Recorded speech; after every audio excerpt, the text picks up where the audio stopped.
నిన్న కార్యక్రమానికి హాజరైన వాళ్ళందరూ ఒకసారి చేతులెత్తండి. ఎంతమంది వచ్చారో తెలుస్తుంది. అందరూ వచ్చినట్టే. అందరూ వచ్చినప్పుడు మళ్ళీ పుష్ప పార్ట్ 2 ఎందుకు?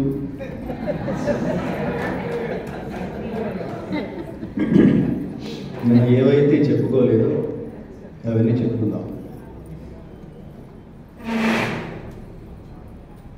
కృతజ్ఞత అంటే ఏమిటో భారతదేశమే ప్రపంచానికి చెప్పింది. జస్ట్ అమెరికాలో సంవత్సరానికి ఒక్కసారి ఉంటుంది థ్యాంక్స్ గివింగ్ డే అని. కానీ మనకి జన్మనిచ్చినందుకు తల్లిదండ్రులకి, మనకి జ్ఞానభిక్ష పెట్టినందుకు గురువుకి, జీవితంలో అవకాశం ఇచ్చి మనకి సపోర్ట్గా నిలబడ్డ ప్రతి ఒక్కడికి, మనం సంతోషం ఇచ్చిన ప్రతి ఒక్కడికి అనుక్షణం కృతజ్ఞత తెలియజేసే అత్యద్భుతమైన సంస్కృతి భారతీయ సంస్కృతి. మిత్రులారా, అంతటి గొప్ప దేశంలో పుట్టినందుకు 3 నినాదాలని మన పిల్లలకి ఖచ్చితంగా నేర్పించాల్సిందే. మొదటి నినాదం జై శ్రీరామ్ అనండి. రెండవ నినాదం జై శ్రీకృష్ణ. మూడవ నినాదం భారత్ మాతాకి. ఈ 3 శబ్దాలు నిరంతరం వినిపిస్తూనే ఉండాలి దేశంలో. అంతటి గొప్ప దేశంలో పుట్టాం. ఎంతో జన్మాంతర సంస్కారం ఉంటే తప్ప, ఎన్నో జన్మల తపస్సు ఉంటే తప్ప ఇంతటి జ్ఞాన భూమిలో పుట్టే అవకాశం లేనే లేదు.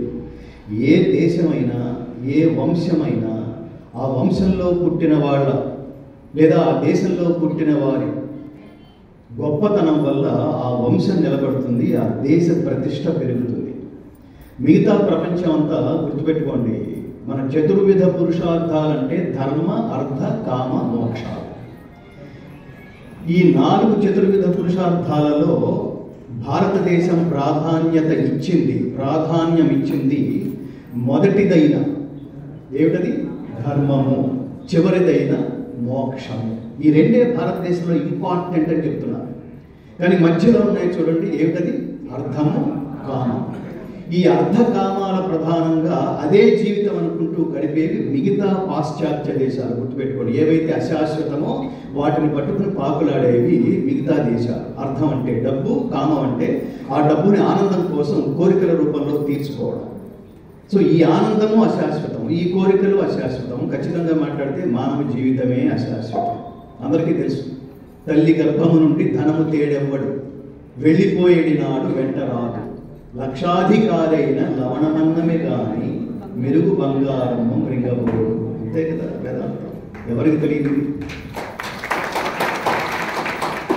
ఇది అందరికీ తెలుసు. అందరికీ తెలిసిన మళ్ళీ వ్యావహారికంగా మనకి ప్రసూతి వైరాగ్యం, శ్మశాన వైరాగ్యం, ఆధ్యాత్మిక వైరాగ్యం ఉంటాయి చూడండి. ఆ కాసేపు కూర్చున్నప్పుడు ఎమోషనల్గా చప్పట్లు కొట్టి వెళ్ళిపోతాం. అడుగు బయట పెట్టామో కాంపౌండ్ దాటితే మళ్ళీ సేమ్ స్టోరీ. కానీ వీటిని మీరు ఏదైతే చదువుతున్నారో, ఏదైతే అర్థం చేసుకుంటున్నారో, ఏదైతే శాశ్వతమని మీ మనసు అంగీకరిస్తోందో వాటిని బయటకు వెళ్ళి ఆచరించడం ప్రారంభించాలి. ఆచరించడం అది చాలా ఇంపార్టెంట్. మధ్యలో మారుస్తున్నారా? అంతవరకు కట్ చేయండి. ఒకసారి సెట్ అయిన తర్వాత మధ్యలో ఉంచుకుంటే డిస్టర్బ్ అయిపోతాను. I'm a very professional singer. కాబట్టి ఎక్కడి నుంచి మొదలెట్టాం మనం? కృతజ్ఞత. సో ఆ కృతజ్ఞత మనకి జన్మనిచ్చినందుకు తల్లికి, ప్రతి మగవాడు చెప్తాడు ఒక మహానుభావుడు, ప్రతి మగవాడు స్త్రీకి 2 రకాలుగా కృతజ్ఞతలు కలిగి ఉండాలి జీవితాంతం. మొదటిది జన్మనిచ్చినందుకు తల్లి, రెండవది ఆ జన్మనంతా సుఖమయం చేసినందుకు భార్యకి. తల్లిలో తల్లే ఉంటుంది, భార్యలో తల్లి ప్లస్ భార్య. భార్య చాలా గొప్పది. కాబట్టి ఎవరిని నిర్లక్ష్యం చేయొద్దు. మాతృత్వపు మమకారం పంచిపెడుతూ అందులో సంస్కారం కూడా రంగరించి, అది ఈ దేశ గొప్పతనం. ప్రపంచంలో తల్లులు వేరు, కానీ భారతదేశంలో ఉన్న తల్లి వేరు. ఈ తల్లి, ఈ మాతృమూర్తి అనన్య సామాన్యమైనది. అనంతమైన ప్రేమని, అనంతమైన సంస్కారాన్ని, సంస్కృతిని, వీటన్నిటినీ పంచిపెడుతూ బిడ్డని సంకరెత్తుకుని తల్లి, తెలుగు తల్లి, ముఖ్యంగా తెలుగు తల్లి ఇంకా ప్రశస్తమైంది. ఎందుకంటే చంకలో బిడ్డనెత్తుకుని ఆకాశంలో చందమామను చూపిస్తూ గోరుముద్దలు తినిపిస్తూ చందమామరావో జాబిల్లి రావో కుందనపు పైడి కోరా వెన్న పాలు తేవో చందమామరావో జాబిల్లి రావో చందమామ రావే జాబిల్లి రావే. ఆకాశంలో మనిషికి అందని చందమామని చంకనెత్తుకుని గోరుముద్దలు తినిపిస్తూ తెలుగు తల్లి బిడ్డకి నేర్పిస్తోంది అన్నమయ్య పాట రూపంలో, కీర్తన రూపంలో. ఏమనంటే, నాన్న నువ్వు ఇప్పుడు చూస్తున్న చందమామ వాడు వెన్నెలలు కురిపిస్తున్నాడే, ఆ వెన్నెల ఆ కాంతి వాడిది కాదు నాన్న. సూర్యుడి దగ్గర నుంచి ఆ శక్తిని గ్రహించి వాడి వేడిని మనం భరించలేమని దాన్ని చల్లదనంగా మార్చి ఎంతో మంది కవులు రాత్రుల వేళలో చందమామను చూస్తూ ఎన్ని లక్షల రచనలు చేస్తుంటారో ఆనందానుభూతులు నెత్తి మీద చురుచురుమని మాడుతుంటే ఒక కవిత రాదు. కానీ చందమామ వెన్నెలను కురిపిస్తున్న చందమామ అయితే ఎన్ని పాటలు. కాబట్టి చందమామ మనకిస్తోంది ఏమిటంటే, సూర్యుడి నుంచి గ్రహించిన ఆ శక్తిని తను దాచుకోకుండా వెన్నెల రూపంలో ఈ జగత్తంతటినీ ఎలా అయితే నిస్వార్థంగా తను దాచుకోకుండా పంచిపెడుతుందో, అలాగే నువ్వు కూడా నాన్న పరమాత్మ ఇచ్చిన శక్తుల్ని తిరిగి లోకక్షేమం కోసం, లోకహితం కోసం నువ్వు ఏమీ దాచుకోకుండా వెళ్ళిపోయేటప్పుడు ఏమీ పట్టుకెళ్ళం మిత్రులా. వెళ్ళేటప్పుడు ఏమీ పట్టుకెళ్ళం అందరికీ తెలుసు. కానీ పట్టుకెళ్తున్నట్టుగా ఇదే శాశ్వతం అనుకుంటున్నట్టుగా దాచుకోవడం, దోచుకోవడం ఎక్కడ చూసినా ఇది చాలా ఫ్రీక్వెంట్గా కనిపిస్తుంటుంది. అలా నువ్వు కూడా ప్రపంచానికి ఏమీ దాచుకోకుండా తిరిగి దేవుడిచ్చిన శక్తుల్ని ప్రపంచానికి పంచిపెట్టమని చెప్పి తెలుగు జాతి కడుపున అన్నమయ్య పుట్టిన భూమిలో పుట్టినందుకు మనం గర్వపడాలి మిత్రులు. ఇది దేనికి చెప్తున్నానంటే, స్వామి వివేకానంద గొప్ప మాట చెప్తాడు. ఈ చిన్న సూక్తులు మనం తెలుసుకుని మన తర్వాత తరం బిడ్డలకు కూడా నేర్పించాలి. ఊరికే వచ్చేసి కాసేపు 1 గంట 2 గంటల కాలక్షేపం చేసి చప్పట్లు కొట్టి వెళ్ళిపోతే ఈ కార్యక్రమం ఏ పరమ లక్ష్యంతో అయితే ఏర్పాటు చేశారో వాళ్ళ లక్ష్యం, వాళ్ళ జీవితం, వాళ్ళ సమయం మనం వృధా చేసినట్టే. ఆ హక్కు మనకి లేదు. దీనికి ఏదో ఒక అంతరంగం ఏదో ఉండి ఉంటుంది. దీని లక్ష్యం ఏమిటి అంటే, వివేకానంద చెప్తాడు, నిజమైన శాశ్వతమైన ఆనందం అంటే ఏమిటంటే, మన వల్ల ప్రయోజనం పొందిన వాళ్ళ కళ్ళల్లో కనిపించే ఆనందం చూసి ఆనందించడమే నిజమైన శాశ్వతమైన ఆనందము. ఒక జీవిత కాలంలో నిన్ను చూసి ఎంతమంది గుర్తుపడుతున్నారు, దట్ షోస్ యువర్ క్యారెక్టర్. నువ్వు బయటకు వస్తే ఎంతమంది నీకు నమస్కారం చేసి పలకరిస్తున్నారు, క్షేమంగా ఉన్నారా అని అడుగుతున్నారు, దట్ షోస్ యువర్ క్యారెక్టర్. నువ్వు బయట ప్రపంచానికి కనిపిస్తే ఒకరోజు కనిపించకపోతే ఏమయ్యాడు ఆయన అని అడిగితే ఆయన ఈ లోకంలో లేడు అంటే ఆ రోజు పనులన్నీ మానేసి ఆయన ఎక్కడున్నాడో ఆయన్ని దర్శించడానికి కొన్ని లక్షల మందో కోట్ల మందో తరలి వస్తే దట్ షోస్ హిస్ క్యారెక్టర్. అంటే జీవితం మొత్తం మీద ఎవరిని ప్రభావితం చేయకుండా టైం పాస్ కోసం జస్ట్ టైం పాస్ చేసినట్టుగా వెళ్ళిపోతే అది జీవితం కానే కాదు అని చెప్తోంది భగవద్గీత. నా దేశం భగవద్గీత, నా దేశం అగ్ని పునీత సీత, నా దేశం కరుణాంతరంగా, నా దేశం సంస్కార గంగ. ఇది భారతదేశం గురించి ఎవరైనా 4 వాక్యాల్లో చెప్పమంటే మహాకవి నారాయణ రెడ్డి గారు అంటాడు, నా దేశం భగవద్గీత. నీ దేశం గురించి 1 గంట తరబడి చెప్పద్దు. నీ దేశం ఏమిటో, నీ దేశం ఐడియాలజీ ఏమిటో ఒక్క వాక్యంలో చెప్పు అంటే ఆ మహానుభావుడు అన్నాడు, నా దేశం భగవద్గీత. అంతే. భగవద్గీత అంటే జ్ఞానం. ఏం తెలుసుకున్న తర్వాత ఇంకొకటి తెలుసుకోవడానికి ఎప్పటికీ మిగిలే ఉంటుందో, ఎమెండ్మెంట్స్ ఉంటాయో, దాని పేరు సైన్స్. ఏం తెలుసుకున్న తర్వాత ఇంకొకటి తెలుసుకోవడానికి మిగిలి ఉండదో, అక్కర్లేదో, అల్టిమేటో, మోక్ష పదమో, దాని పేరు స్పిరిచువల్ సైన్స్, ఆధ్యాత్మిక జ్ఞానం. అది ప్రపంచానికి ఇంతటి విలువైన జ్ఞానాన్ని ప్రపంచానికి ఇచ్చిన దేశం ఏమిటి అని ఎవరిని అడిగితే నిర్ద్వందంగా ప్రపంచ దేశాలన్నీ చెప్తున్నాయి అది ఒక్క భారతదేశం మాత్రమే అని. క్వాలిటీ వస్తువులు కొనుక్కుంటుంటాం. అమెరికాలో మన వాళ్ళందరూ ఉంటారు. ఇవాళ ప్రతి ఇంటి నుంచి అమెరికాకి అంకితం చేసేసాం పిల్లల్ని. మనం పిలిస్తే కూడా పలకనంత దూరానికి పంపించేశాం. ఒంట్లో బాగుండేదిరా అంటే ఈ సంవత్సరం లీవ్ ఇవ్వరు నాన్న అని అని అని సమాధానం చెప్పే గొప్ప పిల్లల్ని కనేసాం మనం. ఇతర దేశాలకి ధనాదత్తం చేసేసాం. మనకు అందుబాటులో ఉండరు మన పిల్లలే. అలాంటి క్వాలిటీ వస్తువులు అమెరికా నుంచి ఎవరన్నా వస్తే నాకు ఐఫోన్ తెచ్చి పెడతావా, ఇక్కడికంటే 30,000 చవక. ఐఫోన్ కొనుక్కోవాలంటే నిజంగానే అమెరికా వెళ్ళండి, అమెరికా నుంచి తెప్పించుకోండి. ఇంకోటి ఏదైనా కావాలనుకుంటే లండన్ నుంచి తెప్పించుకోండి. ఇంకోటి ఏదైనా కావాలనుకుంటే చౌకగా దొరుకుతుంది ఆస్ట్రేలియా నుంచి తెప్పించుకోండి. కానీ జ్ఞానం కావాలంటే ప్రపంచం మొత్తం ఒకటే దేశానికి రావాలి, అది భారతదేశం. ఏవైతే అశాశ్వతమైన ఉన్నాయో ప్రపంచం నిండా విస్తరించిపోయి ఉన్నాయి. నేను ఇప్పుడు చెప్తుంటాను చాలా అమాయకంగా, మా దేశానికి రండి అని అమెరికా చూపిస్తూ ఉంటుంది. అమెరికా పర్యాటక శాఖ ఏం చూపిస్తుంది? Statue of Liberty. ఆ సంకేతం చూపిస్తుంటుంది. ఇగో మా దేశంలో ఏదైనా కాగడా పట్టుకున్న ఒక ఆవిడ నిలబడింది, రండి రండి రండి రండి.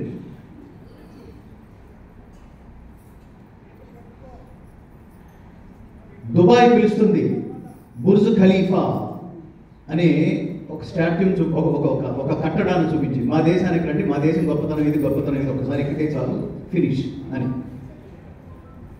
ఇంకో దేశం ఇంకోటి చూపిస్తుంది, మా దేశానికి రండి అని. ఈ వలలో పడి భారతదేశం కూడా మా దేశానికి రండి అని భారతదేశపు సంకేతంగా తాజ్ మహల్ని చూపిస్తున్నారు. దారుణం అది. తాజ్ మహల్ అంటే ఏంటి? సమాధి. ఎవడన్నా మా దేశం రాగానే ఈ శవం పాతి పెట్టింది ఇక్కడే, ఇక్కడికి వచ్చి వెళ్ళండి అని ఎవడన్నా అంటాడా? ఎవడన్నా అనొచ్చా?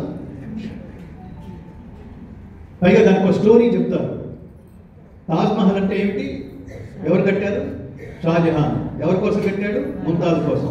ఏమిటా కట్టడం పేరు అంటే అది ప్రేమకు సమాధిట, ప్రేమకు చిహ్నంట. ప్రేమకు చిహ్నం వాడి పొంద. మన హిస్టరీలో వెళితే అర్థమవుతుంది.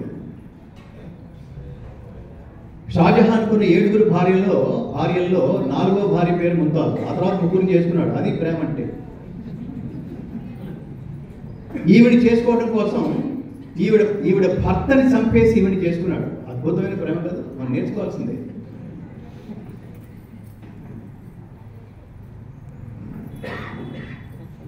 ఈవిడికి ఇప్పటికే 12 మంది సంతానం, ఇప్పుడు 13 మంది సంతానం. ఇంకొక బిడ్డను కనుక ప్రసవించిందంటే ఆ తల్లి చచ్చిపోతుంది. డాక్టర్ చెప్పిన వినకుండా వాడు అదే పనిలో ఉన్నాడు. 14వ సంతానం కంటూ మరణించింది. అది ప్రేమ. ఇప్పుడు చెప్పండి, అది ప్రేమ చిహ్నమా? ప్రేమ కట్టిన సమాధి. భారతదేశానికి వచ్చిన వాడిని అదేంటి చూపించేది? అది గొప్ప పర్యాటక కేంద్రమా? తాజ్ మహల్ అందమైంది, సందేహం లేదు. అద్భుతమైంది కాదు. ఏది అద్భుతమైంది? 500 సంవత్సరాల తర్వాత కూడా మనం సాధించలేనిది మహాత్ముడు ఈ దేశానికి ఒక పరిపాలకుడు వచ్చాడు, ఒక సంస్కర్త వచ్చాడు. ఆయన రావడం వల్ల రామో విగ్రహవాన్ ధర్మ. ఏ ప్రపంచానికి చెప్పండి, మీ తర్వాత నెక్స్ట్ జనరేషన్ బిడ్డలకి చెప్పండి, రాముడికి రావణాసురుడికి తేడా ఏమిటి అడుగు నాన్న అని అడిగించండి. అప్పుడు పిల్లాడు అడుగుతాడు, రాముడికి రావణాసురుడికి తేడా ఏమిటి నాన్న అని అడుగుతాడు. అప్పుడు అందరూ చెప్పండి, రాముడు ధర్మాత్ముడు, శ్రీరాముడు ధర్మాత్ముడు, రావణుడు ధర్మజ్ఞుడు. ఈ రెండింటికి తేడా ఏమిటి? ధర్మజ్ఞుడు అంటే వాడికి ధర్మం తెలుసు కానీ ఆచరించాడు. శ్రీరాముడు ధర్మం తెలిసినవాడు, ధర్మమే ఆత్మగా కలిగినవాడు, ధర్మమే జీవనంగా కలిగినవాడు. అందుకని రామో విగ్రహవాన్ ధర్మ. రాముడు ధర్మజ్ఞుడు, రాముడు ధర్మమూర్తి. జీవితం అంతా ఆయన సుఖంగా బతకలా, ధర్మంగా బతికాడు. తెల్లవారితే పట్టాభిషేకం, గెటౌట్ అన్నారు ఇంట్లో. మొహంలో ఎక్స్ప్రెషన్ మారలేదు. వెళ్ళిపోవడానికి మోటాములు సర్దుకుంటున్నాడు ఆయన. 1 నిమిషం నాన్న కాస్ట్యూమ్స్ మార్చుకొస్తాను అమ్మ అన్నాడు. తల్లి కాని తల్లితో. ఎవరా తల్లి? కైకేయి. ఏంటి వెళ్ళిపోమంటున్నావు? నాన్న వెళ్ళిపోమన్నాడని చెప్తున్నావేమిటి? నాన్న ఒకసారి కన్ఫర్మ్ చేసుకొస్తాను అలా. నువ్వు చెప్తే ఒకటి, నాన్న చెప్తే ఒకటి కాదు. అమ్మా నేను వెళుతున్నాను అని అనగానే సీతమ్మతో అన్నాడు ఆయన. శ్రీరామచంద్రుడు సీతమ్మతో, నేను 14 సంవత్సరాలు 14 క్షణాల్లాగా గడిపేసి వస్తాను, అత్తమామని జాగ్రత్తగా చూసుకో అంటే ఆవిడేమంది, నీకేమన్నా ఏం మాట్లాడుతున్నావు అర్థమవుతుందా నీకు? భర్త ఎక్కడుంటే భార్యకి అక్కడే సుఖము, సౌఖ్యము, శాంతి, స్వర్గము కదా.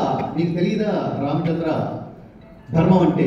నన్ను వదిలేసి వెళ్తావా? ఒక నిమిషం, నేను కూడా కాస్ట్యూమ్స్ చేంజ్, వెళ్ళి డ్రెస్ మార్చుకొచ్చేసింది. ఇప్పుడు ఈ రోజులో సాధ్యమేనా?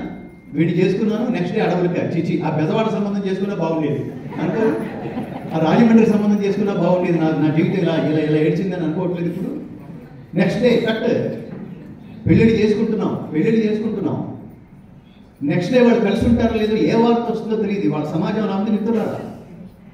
జస్ట్ లైక్ దట్ నీకు నాకు భేద అభిప్రాయం వస్తే అర్థం చేసుకోవడమే పోయింది. నువ్వు సంపాదిస్తున్నావు, నేను సంపాదిస్తున్నాను, డబ్బుల దగ్గరే ఆగిపోయి ఇప్పుడు నా కాలం మీద ఇదేంటి, నీ కాలం మీద నువ్వు నిలబడడం ఒక్కడైనా జీవితం.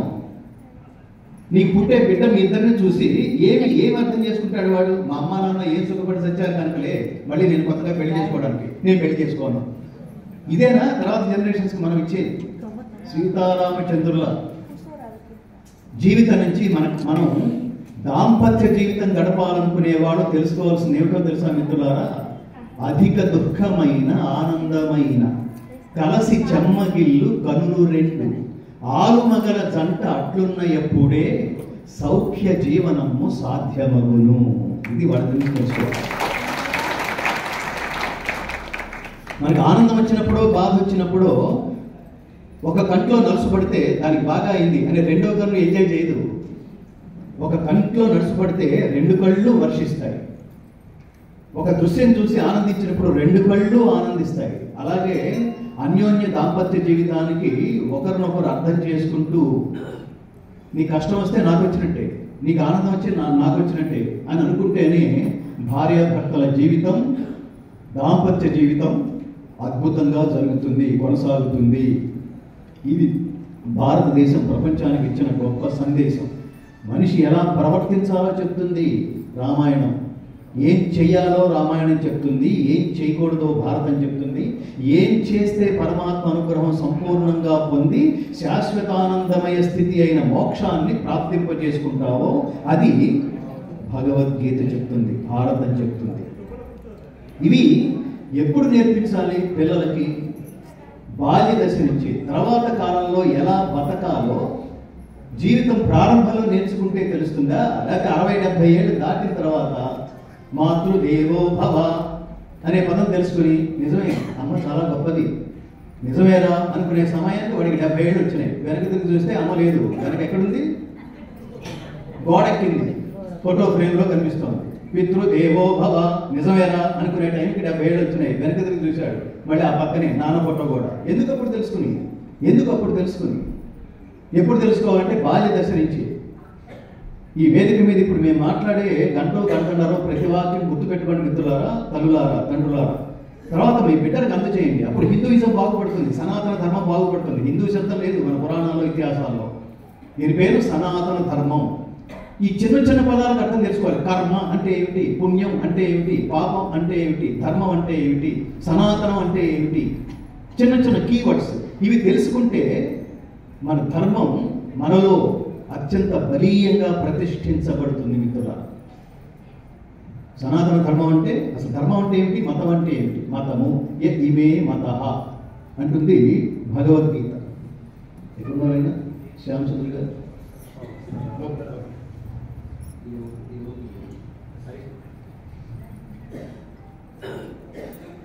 మనం ఏ స్థితిలో ఉన్నామో, మనం ఏ స్థాయిలో ఉన్నామో తెలుసుకోవాలనుకున్నప్పుడు ఇంకొకరితో పోల్చుకోవాలి.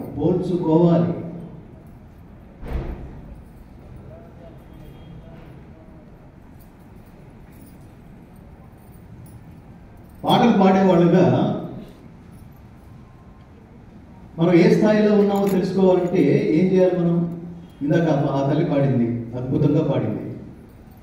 ఇంకా అద్భుతంగా పాడడం అంటే ఎలా అని తెలుసుకోవాలి అనుకుందనుకోండి అమ్మాయి. ఒక సుశీల్ గారి పాట, సీనియర్స్ చిత్ర గారి పాట, ఇంకోటి ఎవరి పాట వింటుంది. నాకు కూడా కరెక్ట్గా ఈ గమకం పడాలి అనుకుని నెక్స్ట్ లెవెల్కి వెళ్ళడానికి ప్రయత్నిస్తుంది. అందుకని మనం ఎప్పుడు నెక్స్ట్ లెవెల్కి వెళ్ళడానికి ఇంకొకరితో పోల్చుకోవాలి. నేను కూడా ఆ స్థాయికి ఎదగాలి అని పోల్చుకోవాలి. ఇలా మనం ఏ దశలో ఉన్నామో, ఏ స్థితిలో ఉన్నామో హిందువులు కూడా, సనాతన ధర్మీయులు కూడా, మనం కూడా తెలుసుకోవాలంటే ఇతర మతాలతో మీరు పోల్చి చూసుకుంటే, మనం ఎంతటి ఉన్నత స్థితిలో ఉన్నామో అర్థమవుతుంది మిత్రులారా. ఆ విలువ తెలిస్తే దాన్ని కాపాడుకోవడం ఎలాగో తదనంతర స్థితిలో మనకు అర్థమవుతుంది కదా.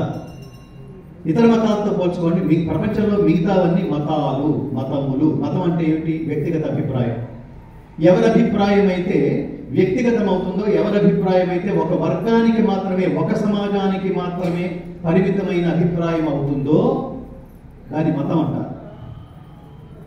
ఎవరి అభిప్రాయం అయితే వ్యక్తిగతం కాకుండా సార్వజనీనం అవుతుందో, ప్రపంచంలో దేశ కాల జాత్యాదులకు అతీతంగా ఒకడు మాట్లాడితే ప్రపంచంలో ఏ మూల మనిషి అయినా సరే భలే చెప్పాడు, అద్భుతంగా చెప్పాడు, ఎవరితను అని ఎంక్వైరీ చేస్తామో ఆ అభిప్రాయం పేరే ధర్మము. రెండవ స్టెప్లో ఆలోచిద్దాం. క్రిస్టియానిటీ ఏమని చెప్తోంది? చాలా స్పష్టంగా వినండి మిత్రులారా. ఇది ఎవరిని విమర్శించడం కోసం కాదు, ఇతరులతో పోల్చుకుంటే మనం ఏమిటో అర్థమవుతుంది, ఎవరేం చేస్తున్నారో అర్థమవుతుంది మనకి. అప్పుడు మాత్రమే మనల్ని మనం కాపాడుకునే అవకాశం ఉంటుంది. అందుకని ఈ పోలికలన్నీ. ఇతర దేవతల్ని ఆరాధించే వాళ్ళని రాళ్లతో కొట్టి చంపండి అని బైబిల్ చెప్తోంది. నమ్ముతారా? దీన్ని అంగీకరించగలమా? నీకున్న మానసిక వైశాల్యం అలాంటిదన్నమాట, అంతే అన్నమాట. కానీ భగవద్గీత ఏం చెప్తుందో తెలుసా? యో యో యామ్యాం తనం భక్తః శ్రద్ధయార్జితుమిచ్చతి తస్య తస్యాచలాం శ్రద్ధాం తామేవ విదధామ్యహం. ఏ భక్తుడు ఏ దేవతా స్వరూపాలని అర్చించగోరుతున్నాడో అతనికి ఆ దేవతల పట్ల స్థిరమైన శ్రద్ధని ప్రసాదించుతున్నాను. అలా నేను ప్రసాదించిన స్థిరమైన శ్రద్ధతో అతడు ఆ దేవతల్ని ఆరాధించి నా అనుగ్రహానికి పాత్రుడై ఆ దేవతల ద్వారా తన అభీష్టమును నెరవేర్చుకొనుచున్నాడు. వాళ్ళ వెనకాల ఉన్న అసలు దేవుడు నేనేనో. ఎంత క్లారిటీ ఉంది ఇందులో.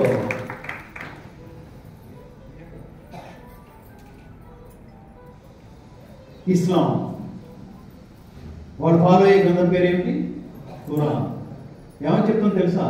అబూబకర్ ముసలియార్ అని ఖురాన్ మతానికి, ముస్లిం మతానికి ఒక పెద్ద ఆయన ఆ మధ్యన ఒక ప్రకటన చేశాడు. మా మత సిద్ధాంతాల ప్రకారం స్త్రీ పురుషులు సమానం కాదు, స్త్రీలు పిల్లల్ని కనటానికి మాత్రమే పనికొస్తారు అన్నాడు అతను. ఎంత దారుణమైన స్టేట్మెంట్ అది! స్త్రీలు పిల్లల్ని కనే యంత్రాలు అనేశాడు. మా మతం అంగీకరించదు స్త్రీ పురుషులు సమానమని, మా మతం అంగీకరించదు. మరి మనం ఏం చెప్తున్నాం? అసలు పుట్టగానే వేదాల సారాంశం అంతా ఉత్తమ జీవితం గడపటం ఎలా అని చెప్పిన తైత్తరీయ ఉపనిషత్తులో ఒక 4 మంత్రతుల్యాలు లాంటి 4 మహావాక్యాలు ప్రతిపాదించింది వేదం. ఏమిటా 4 మహావాక్యాలంటే, మొదటి వాక్యమే మాతృదేవో భవ, తల్లిని మించిన దేవత ఇంకొకటి లేదు అని ప్రకటించిన హిందూ మతం ఎక్కడ? నేను అందుకని చెప్తుంటాను, భగవద్గీతకి లక్షల కిలోమీటర్ల దూరానికి దగ్గరికి కూడా ప్రపంచంలో ఏ మత గ్రంథం రాదు.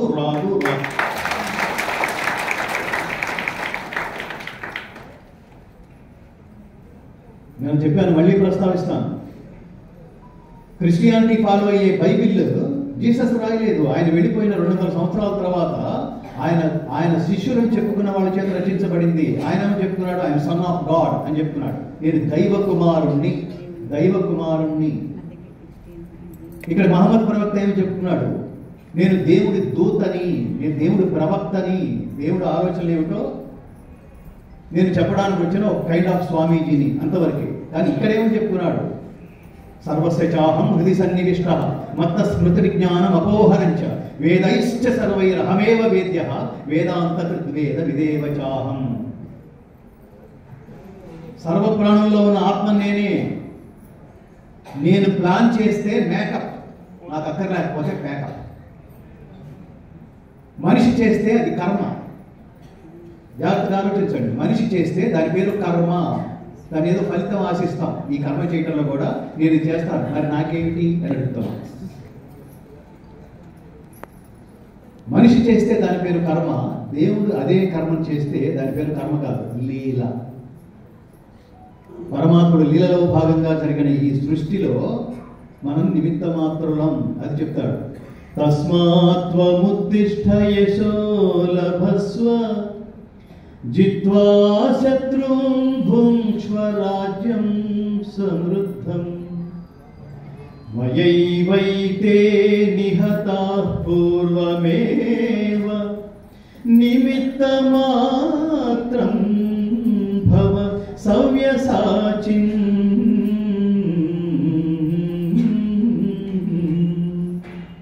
ఓ సవ్యసాచి, లెమ్ము. కర్తవ్య విమూఢ స్థితి నుంచి కర్తవ్యాన్ని ఆచరించే విధంగా నేను నిన్ను మేల్కొల్పాలనుకుంటున్నాను. లే, ఉత్తిష్ట, జాగ్రత్త, ప్రాప్య వరాన్ని బోధిత.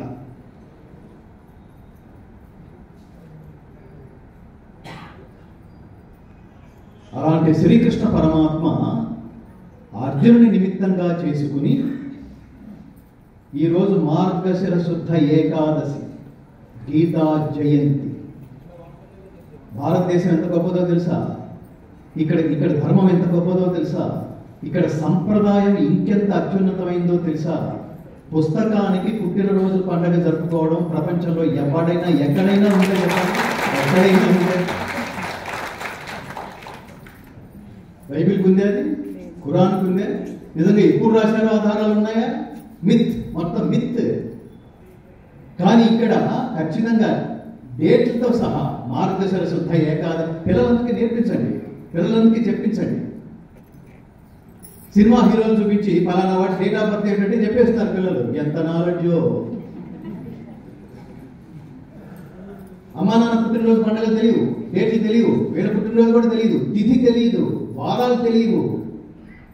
అంకుల్ని గురువారం రమ్మని చెప్పరా అని అడిగామనుకోండి, అని చెప్పామనుకోండి పిల్లలకి గురువారం అంటే ఏంటి నాన్న అంటున్నాడు పిల్లాడు. థర్స్డే అంటే కానీ తెలియదు.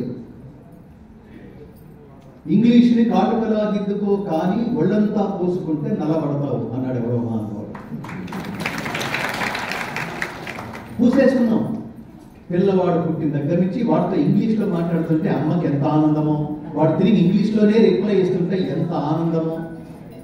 వాడు అమ్మని అమ్మ అంటే అమ్మ ఎంత హర్ట్ అయిపోతుందో, అమ్మని మమ్మీ అనాలి, అప్పుడు కానీ వాడికి ఆనందం లేదు. అదే మమ్మీలకి చెప్పండి, మమ్మీ అంటే ఈజిప్టులో ఎండబెట్టిన శవం అని అర్థం. బాగుంది అలా పెట్టించుకోవడం.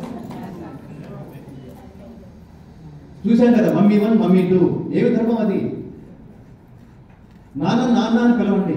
అందులో ఉన్న ఆర్ద్రత, ప్రపంచంలో ప్రతి ప్రాణికి 84 లక్షల రకాల జీవరాశుల్లో ప్రతి ప్రాణి దాని తల్లిని దాని మాతృభాషలోనే పిలుస్తుంది.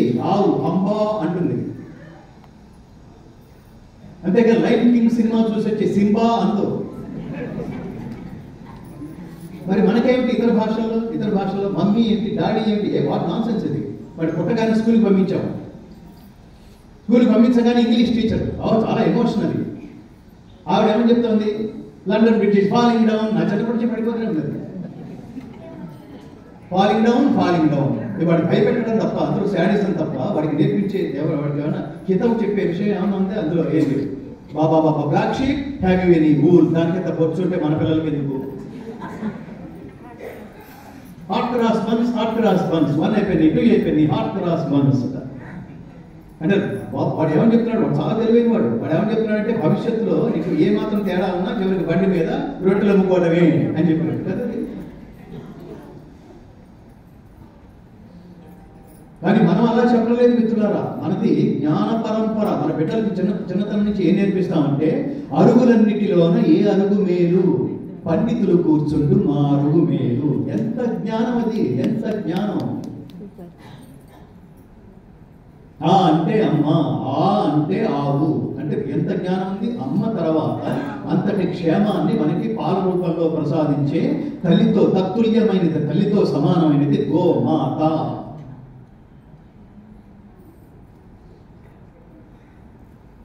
దీని సంస్కారం అన్నది. అందుకనే చెప్తుంటాను, ఇంటర్నెట్లో అన్నీ దొరుకుతాయి, సంస్కారం తప్ప అది భారతదేశంలో మాత్రమే దొరుకుతుంది. ఉదయం శ్యామ్ సుందర్ గారి గోశాలకు వెళ్ళాం. అసలు ఇవాళ నేను నేను కృతజ్ఞతలు అనే పదంతో ప్రారంభించాను. ఇవాళ నేను ప్రత్యేకమైన కృతజ్ఞతలు చెప్పుకోవాల్సిన వ్యక్తి ఎవరో తెలుసా? నేను భగవద్గీత ప్రచారకర్తగా 2006లో నా జీవితాన్ని భగవద్గీత ప్రచారం కోసం, భగవద్గీత రికార్డింగ్ కోసం దారపోసి మా అమ్మ, నాన్న, నా భార్య, నా పిల్లల పర్మిషన్తో సంబంధం లేకుండా, కానీ ఇవాళ నేను ఈ మార్గంలో వెళుతున్నాను అంటే అందుకు పూర్తి ప్రోత్సాహం, పూర్తి ఎంకరేజ్మెంట్. ఎప్పుడు ఎక్కడ స్ట్రెస్ వచ్చినా నా భుజం మీద ఒక చేయి ఉంటుంది. అది నా తల్లి లాంటి భార్య అర్చన.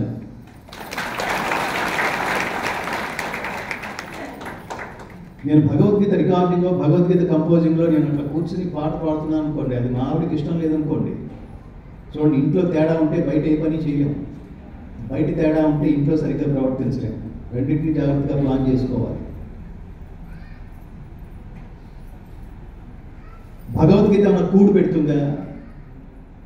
హ్యాపీగా సినిమాలో పాడుకునే నేను నెలకి 6-7 లక్షలు సంపాదించే స్థితి నుంచి ఈ నెలకి 10,000 వస్తే చాలు, ఇల్లు గడుస్తుంది, పరమాత్మ కొంచెం చూసి పెట్టవా అని దేవుని ముందు నిలబడి ప్రార్థించే స్థితి నుంచి కొన్ని సంవత్సరాలుగా మీరు భగవద్గీత రికార్డింగ్ల కోసమని పొద్దున్నే 7 గంటలకు వెళ్ళిపోయి ఇంటికి 10-11 వస్తున్నారు. ఇల్లు ఎలా గడుస్తుందో మీకు అర్థం కావట్లేదు. ఈ నెలకి నా చేతికి గాజులు ఉన్నాయి, మీకు అర్థమవుతోందా అని అప్పుడప్పుడు నా ముందు నిలబడి గుర్తు చేసే నా భార్య ఈ మార్గం నుంచి మాత్రం బయటికి రావద్దు అని ఉండకపోతే నేను ఇంత స్పష్టంగా లేదా ఇంత ప్రశాంతంగా కూర్చుండేవాడిని భావించుకున్నాను. ఈ 2006లో ప్రారంభమైన గీతా గాన యజ్ఞం, రికార్డింగ్ యజ్ఞం, ప్రచార యజ్ఞం జరుగుతున్న నేపథ్యంలో ఇంతవరకు నేను ఎక్కడా పొందనంత అమేయమైన ఆనందం నాకు మంచిర్యాలలో మాత్రమే కలిగించింది. పేర్లోనే ఉంది, పేర్లోనే ముందు ఏమనుంది? మంచి. ఈ కలిగించిన మహానుభావుడు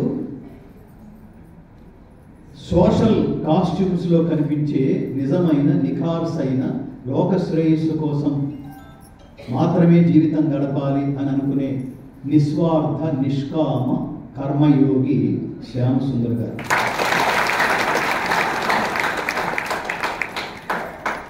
ఆయన పిలుపు లేకపోతే నేను ఇవాళ వచ్చే అవకాశం లేదు మిత్రులారా. ఒక 10 ప్రోగ్రామ్స్ నాకు ప్రతి సంవత్సరం. ఈరోజు చాలా గొప్ప పరబడి దినం. నేను కొత్త బట్టలు వేసుకున్నా. నా పుట్టినరోజు కూడా నేను జరుపుకోను, ఎప్పుడు నేను జరుపుకోలేదు.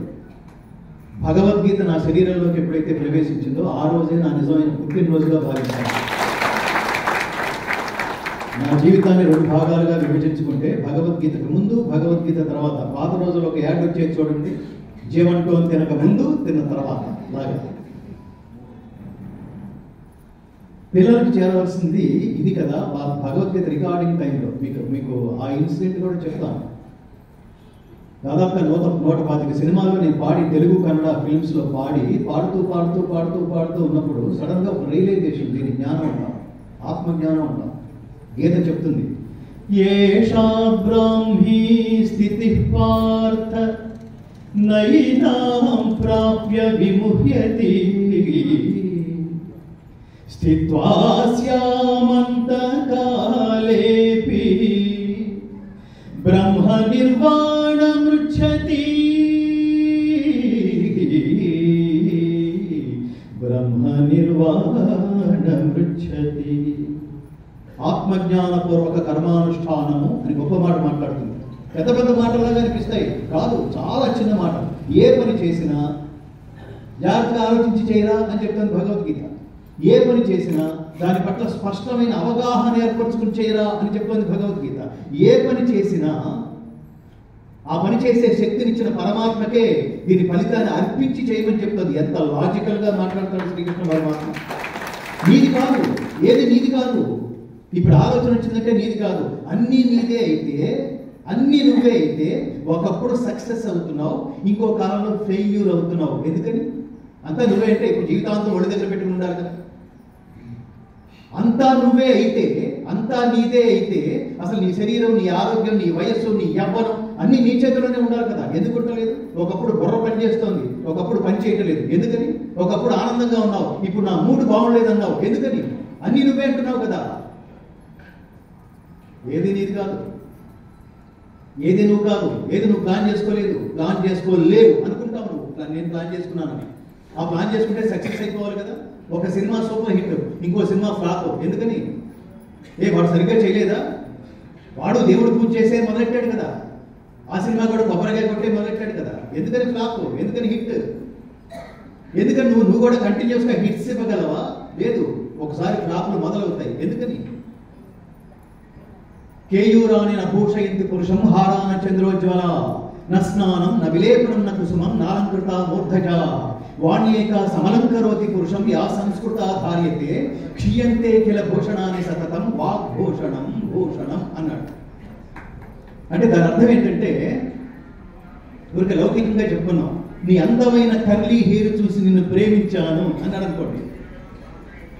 విన్నాడు దేవుడు, వీడి అహంకారం ఎలా ఉందే అని ఒక దశ దాటిన తర్వాత మగవాళ్ళకైతే 6 ఎకరాలు వెనకాలుతాడు, ఆడవాళ్ళకైతే ఉన్న చోట నుంచి వైట్ పెయింట్ వేస్తాడు. అయిపోయింది, ఫినిష్. ఇప్పుడు అద్దంలో చూసి వాడే దడుచుకునేట్టుగా.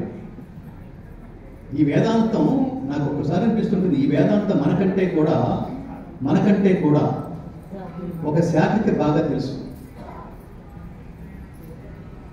మన భవిష్యత్తు ఏంటో వాడు ముందే గ్రహించి మన ఫోటో తీసి, మన ఫోటో చూసి మనమే దడుచుకునే రీతిలో మన ఫోటో తీసి ఆధార్ కార్డులో పెట్టాడు వాడు. ఎవడన్నా ప్రపంచంలో నాకంటే అందగత్తి లేదు, నాకంటే అందగా లేడు అనుకునేవాడికి వాడి జేబు నుంచి ఆధార్ కార్డు బలవంతంగా లేకుండా వాడికే చూపించండి. నీ అందమైన పలు వరుస చూసి నిన్ను ప్రేమించాను, ఎంత అద్భుతంగా నవ్వుతున్నావు. అసలు పళ్ళ వరుస ఏంటి? నువ్వు నవ్వుతుంటే అందమంతా అందులోనే ఉంది అనంటే ఒక దశ దాటిన తర్వాత లాగి లెప్పగా కొడతాడు, మొత్తం ఫుల్ సెట్ కట్టించుకోవడమే. నీ అందమైన వాకింగ్ స్టైల్ చూసి నిన్ను ప్రేమించాను అందనుకోండి, వాడు కాళ్ళు నేల కాకుండా చేస్తాడు, ఒక వాకింగ్ స్టిక్ ఇస్తాడు, ఫినిష్. నీ అందమైన స్కిన్ టోన్ చూసి నిన్ను ప్రేమించాను అన్నాడు అనుకోండి, వాళ్ళంతా గుర్తలు పడేస్తాడు. Love at the first sight, నీ అందమైన కళ్ళు చూసి నిన్ను ప్రేమించాను అన్నాడు అనుకోండి, ఆ కళ్ళకి ప్రపంచానికి కళ్ళజోడుకు అడ్డం వేస్తాడు. ఏది దేవుడు మనకి ఎలా ఇచ్చాడో ఒక దశ దాటిన తర్వాత అలాగే తీసుకెళ్ళిపోతాడు. కానీ దేవుడు కూడా మన నుంచి వేరు చేయలేని భూషణం అంటే అలంకారం ఏమిటంటే వాగ్భూషణం, భూషణం. మంచిగా మాట్లాడినా ప్రపంచం గుర్తుపెట్టుకుంటుంది. మా తాతగారు ఇప్పుడు లేడు, ఆయన ఉన్నప్పుడు నిరంతరం లోకక్షేమం కోసం ఆలోచించునన్నా, ఎవడైతే స్వకల్యాణం కోసం ఆలోచిస్తాడో, స్వార్థం కోసం ఆలోచిస్తాడో వాడున్నంత కాలమే బతికుంటాడు, వాడితో అవసరం ఉన్న వాళ్ళ మధ్యలోనే బతికుంటాడు. ఎవడైతే లోకక్షేమం కోసం ఆలోచిస్తాడో, లోక కళ్యాణం కోసం ఆలోచిస్తాడో, లోక శ్రేయస్సు కోసం ఆలోచిస్తాడో వాడు లోకం ఉన్నంతకాలం బతికుంటాడు. అదిరా బతుకంటే. పార్థ నైవేహ నాముత్ర వినాశస్తస్య విద్యతే నహి కళ్యాణకృత్ కశ్చిత్ దుర్గతిం తాత గచ్చతి, దుర్గతిం తాత న గచ్చతి.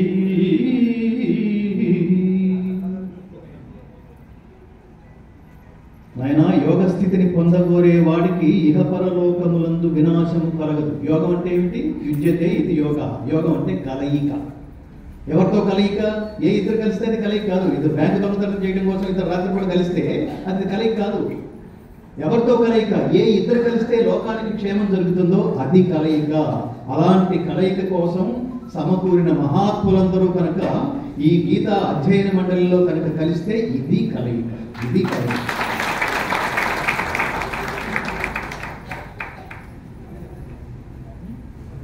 భగవద్గీత మనశ్రేయస్సు కోసమే మాట్లాడుతుంది, మనశ్రేయస్సు కోసమే మాట్లాడుతుంది. ఈ ప్రపంచంలో మనిషి తనను తానే ఉదయం ఎప్పుడో మాట్లాడుకున్నాం గీతలో ప్రతి ఒక్కటి. అసలు భగవద్గీత ఏమిటో ఒక్క వాక్యంలో చెప్పండి అంటే, శ్రీకృష్ణ పరమాత్మ అర్జునుడికి బోధించిన 574 శ్లోకాలలో ప్రతి శ్లోకము ఒక మహావాక్యాన్ని మహాసూక్తిని ప్రపంచానికి అందిస్తుంది. అసలు భగవద్గీత సారాంశం అంతా ఈ ఒక్క శ్లోకంలోనే ఉందిరా అనిపించేట్టుగా మాట్లాడతాడు శ్రీకృష్ణ పరమాత్మ. 574 శ్లోకాలు శ్రీకృష్ణ పరమాత్మ అర్జునుడితో మాట్లాడాడు. మధ్యలో వచ్చిన సందేహాలు అర్జునుడు శ్రీకృష్ణ పరమాత్మని 84 శ్లోకాల రూపంలో ప్రశ్నించాడు. 41 శ్లోకాలు సంజయుడు ధృతరాష్ట్రుడికి వివరించాడు. ధృతరాష్ట్రుడు సంజయుడితో ఒక్క ప్రశ్న రూపంలో ధర్మక్షేత్రే కురుక్షేత్రే అని ఒకే ఒక శ్లోకం రూపంలో ప్రశ్నించాడు. వెరసి 700 శ్లోకాల జ్ఞాన సంహిత భగవద్గీత.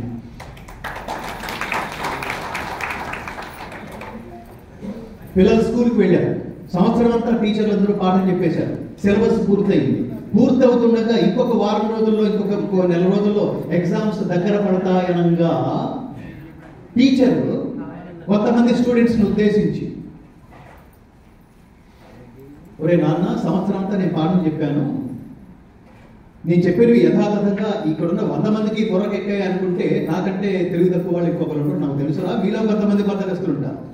అందుకని వాళ్ళ కోసం నేను కొన్ని ఇంపార్టెంట్ పెడతాను, కనీసం అవన్నీ చదువుకుని ఏడిస్తే కనీసం పాస్ అయ్యి ఏడుస్తాను నాన్న అని టీచర్ జాలి తెలుసుకొని ఇంపార్టెంట్ ఎలా పెడుతుందో, జగద్గురు ఆదిశంకరాచార్య 1,00,000 శ్లోకాల సంహిత అయిన మహాభారతాన్ని మన జీవితంలో చదవలేమని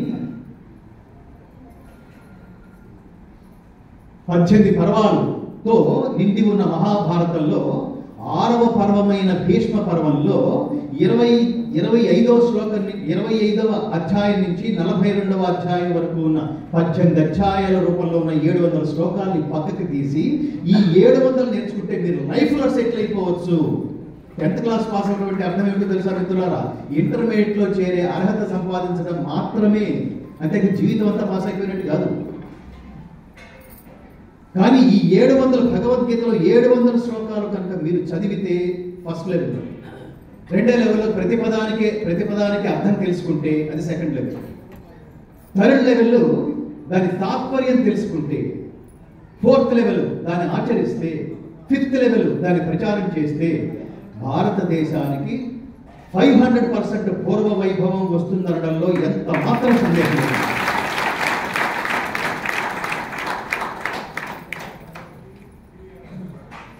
చాలా మంది అనుకుంటారు భగవద్గీత మీకు వచ్చా అంటే నాకు 700 శ్లోకాలు వచ్చేసింది, నాకు 700 మీరు ఎట్నించేటని చెప్పండి నేను చెప్పేస్తాను, అట్నించేటని చెప్పేస్తాను, ఇట్నించేటని చెప్పేస్తాను. భగవద్గీతలో 700 శ్లోకాలు బట్టి పట్టేశాను అని ఎవరన్నా కాలు ఎగరేస్తే పైన పరమాత్మ నవ్వుకుంటాడు.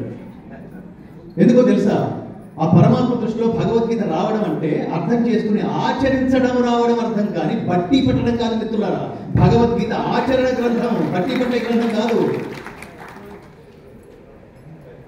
టీచరే అడుగుతుంది, ఎలా అర్థమైందా అని. అర్థమైంది అన్నాడు. టీచర్కి మళ్ళీ డౌట్ వచ్చి ఏమర్థమైందో చెప్పు అంది. అలాగే అడుగుతాడు పరమాత్మ, ఏమర్థమైంది చెప్పు నాన్న. నహి కళ్యాణకృత కశ్చిత్ దుర్గతిని తాత గచ్చతి.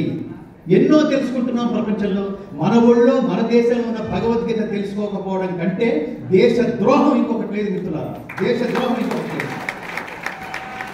నీ మంచి కోసం చెప్పిన టీచర్ అయినా, మామూలు టీచర్ సిలబస్లో పాఠాలు చెప్తాడు, సద్గురువు సిలబస్ లో ఉన్న పాఠాలతో పాటు జీవిత పాఠాలు కూడా కలిపి చెప్తాడు. అది మోస్ట్ ఇంపార్టెంట్.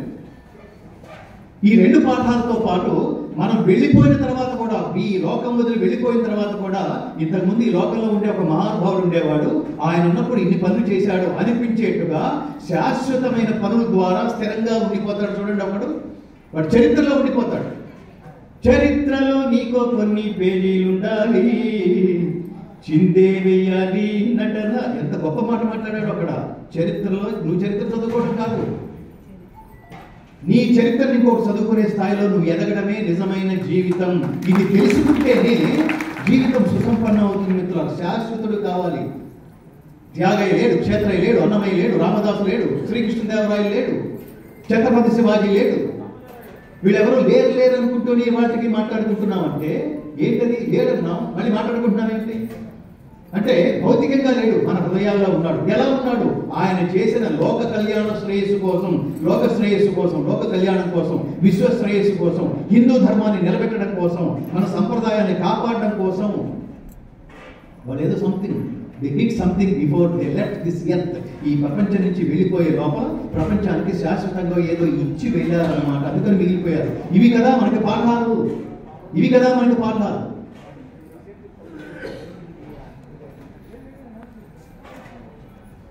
అడవులకు వెళ్ళిపోమంటే ఇప్పుడు చూడండి, ఔరంగజేబు ఆ సీట్లోకి రావాలంటే ఏం చేశాడు చెప్పండి? వాళ్ళ నాన్న లేపేశాడు. ఆ ఫెసిలిటీ రాముడికి కూడా ఉంది. అడవులకు పెట్టుకో, గెడౌట్ అన్నారు అంటే మా నాన్న అంత పని చేశాడా? మా నాన్న సంగతి చూస్తాను, ఎన్ని గంటలు పట్టుకుంటాడు అని అడగల. అది భారతదేశం, అది భారతదేశం. ఈ సంస్కృతి, ఈ సంస్కారం కనుక తెలిస్తే మనం సరదాగా జస్ట్ లైక్ దట్ అవర్చిల్లరగా బతికేయటం. మీరు చూడండి, ఉదయం 7 గంటలకు లేచి ఆఫీస్కి వెళుతున్నాం, డబ్బు సంపాదించుకొస్తున్నాం, అది మన కుటుంబం కోసమే ఖర్చు పెడుతున్నాం. ఇదే జీవితం అనుకుంటే అసలు ఆ జీవితం గడపకండి. Waste waste. ఎందుకు వేస్ట్ తెలుసా? మిగతా జంతువులకి మనకి తేడా లేదు కాబట్టి. మిగతా జంతువులు వాట్ నెక్స్ట్ అని ఆలోచించదు, వాట్ ఆఫ్టర్ డెత్ అని ఆలోచించదు, వాట్ ఆఫ్టర్ డెత్ అని ఆలోచించదు. ఉన్నంతకాలం దేవుడు నాకేదో గుర్తించాడు, నేను సింగర్ని, ఎక్కడో చోట రిలీజ్ అని మిత్రులారా, మీరు రియలైజ్ గుర్తుపెట్టుకోండి. ప్రతిదానికి నెక్స్ట్ లెవెల్ అనేది ఉంటుంది. నెక్స్ట్ లెవెల్, ఇది గుర్తుపెట్టుకోండి.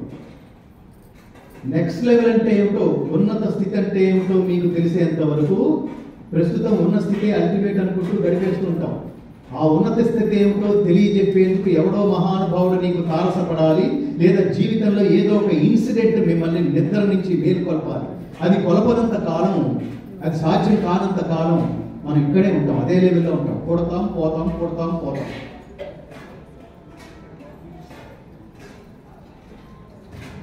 అట్లా జీవితంలో మహానుభావులు మనకి తారసపడే అలాంటి మహానుభావులు తారసపడాలి అంటే, నిన్ను నెక్స్ట్ లెవెల్కి తీసుకెళ్ళాలంటే నువ్వు ఖచ్చితంగా ఆచరించవలసింది ధర్మం.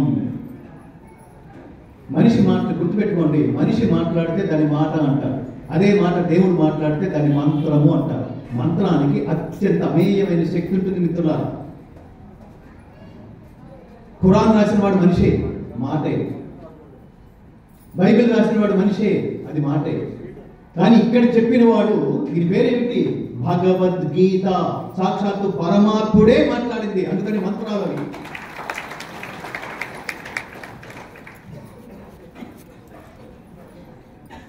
ఇంట్లో ఆల్ ది బెస్ట్ చెప్పించుకున్నాడు అర్జునుడు, యుద్ధం చేసి వస్తాను, ఆల్ ది బెస్ట్ అన్నారు. ఇంట్లో యుద్ధరంగంలోకి వచ్చాడు, అందరి దగ్గర నుంచి చూశాడు,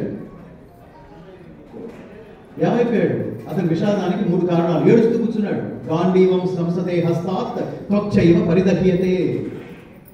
నా శరీరం దహించుకుపోతున్నట్టుగా ఉంది. ఎందుకంటే వీళ్ళు నా వాళ్ళు, వీళ్ళని చంపిన నెత్తుటి కూటితో రాజ్యాన్ని భోగించడం కంటే వీళ్ళని చంపకుండా నేను భిక్షం ఎత్తుకుని బతకడమైనా నాకు బెటర్ అనిపిస్తోంది కృష్ణ అన్నాడు ఆయన. ఏంటి మహారాజు, చక్రవర్తి స్థాయిలో ఉన్నవాడు భిక్షం ఎత్తుకుని ముష్టివాడులా బతకడమే బెటర్ అనిపిస్తోంది అన్నాడా? అంత మాట అన్నాడంటే వీడి మానసిక స్థితి ఏమిటి? వీడి ఖచ్చితంగా తలంటిపోయాల్సిందే. క్లైవ్యోమాస్మగమః పార్థ నైతత్వయ్యుపపద్యతే క్షుద్రం హృదయ దౌర్బల్యం త్యక్తోత్తిష్ఠ పరంతప. లే, ఏం మాట్లాడుతున్నావు నువ్వు? 1 ఏడు అజ్ఞాతవాసం పేరుతో బృహన్నల క్యారెక్టర్ వేసావే, నాకు గుర్తుంది. నువ్వు మర్చిపోయినట్లేదు, ఆ బృహన్నల క్యారెక్టర్ నుంచి బయటకు వచ్చినట్లేదు. వచ్చేవాళ్ళగా మాట్లాడుకో. క్లీబత్వం అంటే నపుంసకత్వం వదిలిపెట్టు. ఏం మాట్లాడుతున్నావు నువ్వు?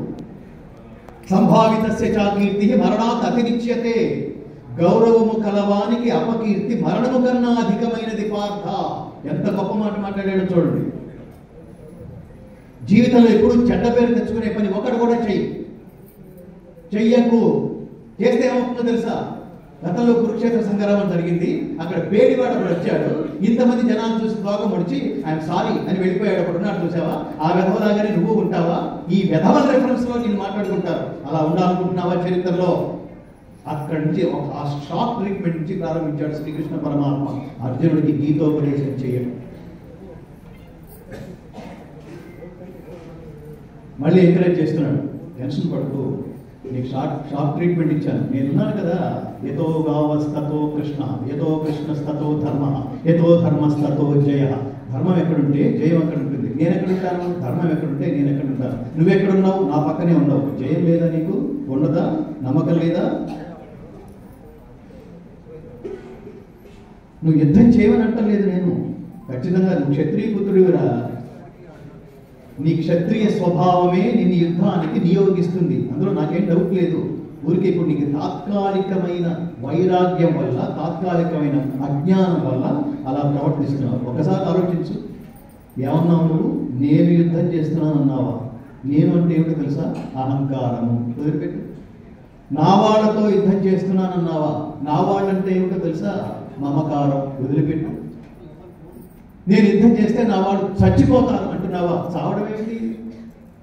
అది అజ్ఞానం కదా. నువ్వు యుద్ధం చేయకపోయినా వీళ్ళు కోట్ల సంవత్సరాలు బతికుంటారు కదా.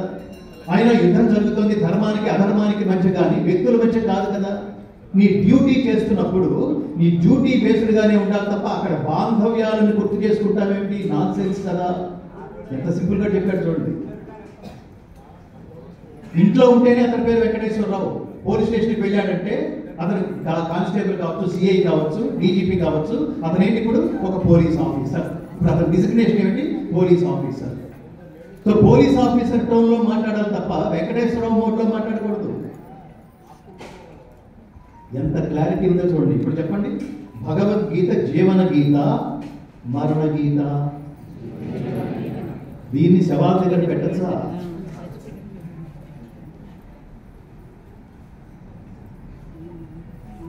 త్యక్తోత్తిష్ట పరంతప. కావున అర్జున, యుద్ధముని చేయ కృతనిశ్చయుడు వై. లేము లేము లేము. శవం దగ్గర ఒకటి పెడితే వాడేలేస్తాడు.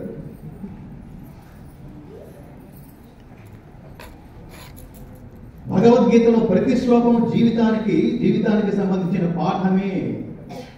జాతస్య హి ధ్రువో మృత్యుః ధ్రువం జన్మ మృతస్య చ తస్మాదపరిహార్యేర్థే నత్వం శోచితుమర్హసి.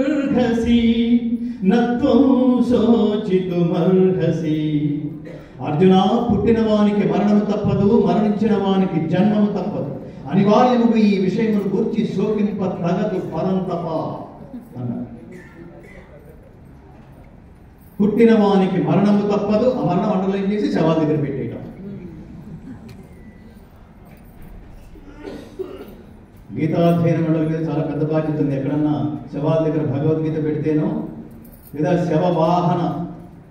శవయాత్ర వాహనాల దగ్గర భగవద్గీత ప్రదర్శిస్తేనో దాన్ని నిషేధించే, దాన్ని అడ్డుకునే ప్రయత్నం చేయండి. అక్కడికి వెళ్ళి మళ్ళీ ఇంకొకటి రావడం, వాళ్ళని ఎడ్యుకేట్ చేయండి. అక్కడికి వెళ్ళి మళ్ళీ గొడవ పెట్టుకుని ఆ శవం పక్కన ఇంకొకటి లేపేసి వాడిని అక్కడ పడుకోబెట్టి భగవద్గీత ఇలాంటి సందర్భాల్లో ప్రయోగించదగింది కాదు అని ఎడ్యుకేట్ చేయండి. భగవద్గీత ఏమిటి? జీవన గీత. Simple logic. అందరికీ తెలియదని ఎందుకు అక్కడ అలవాటు అయిపోయిందో నాకు ఎప్పటికీ అర్థం కాదు. కృష్ణుడు అర్జునుడికి చెప్పాడు.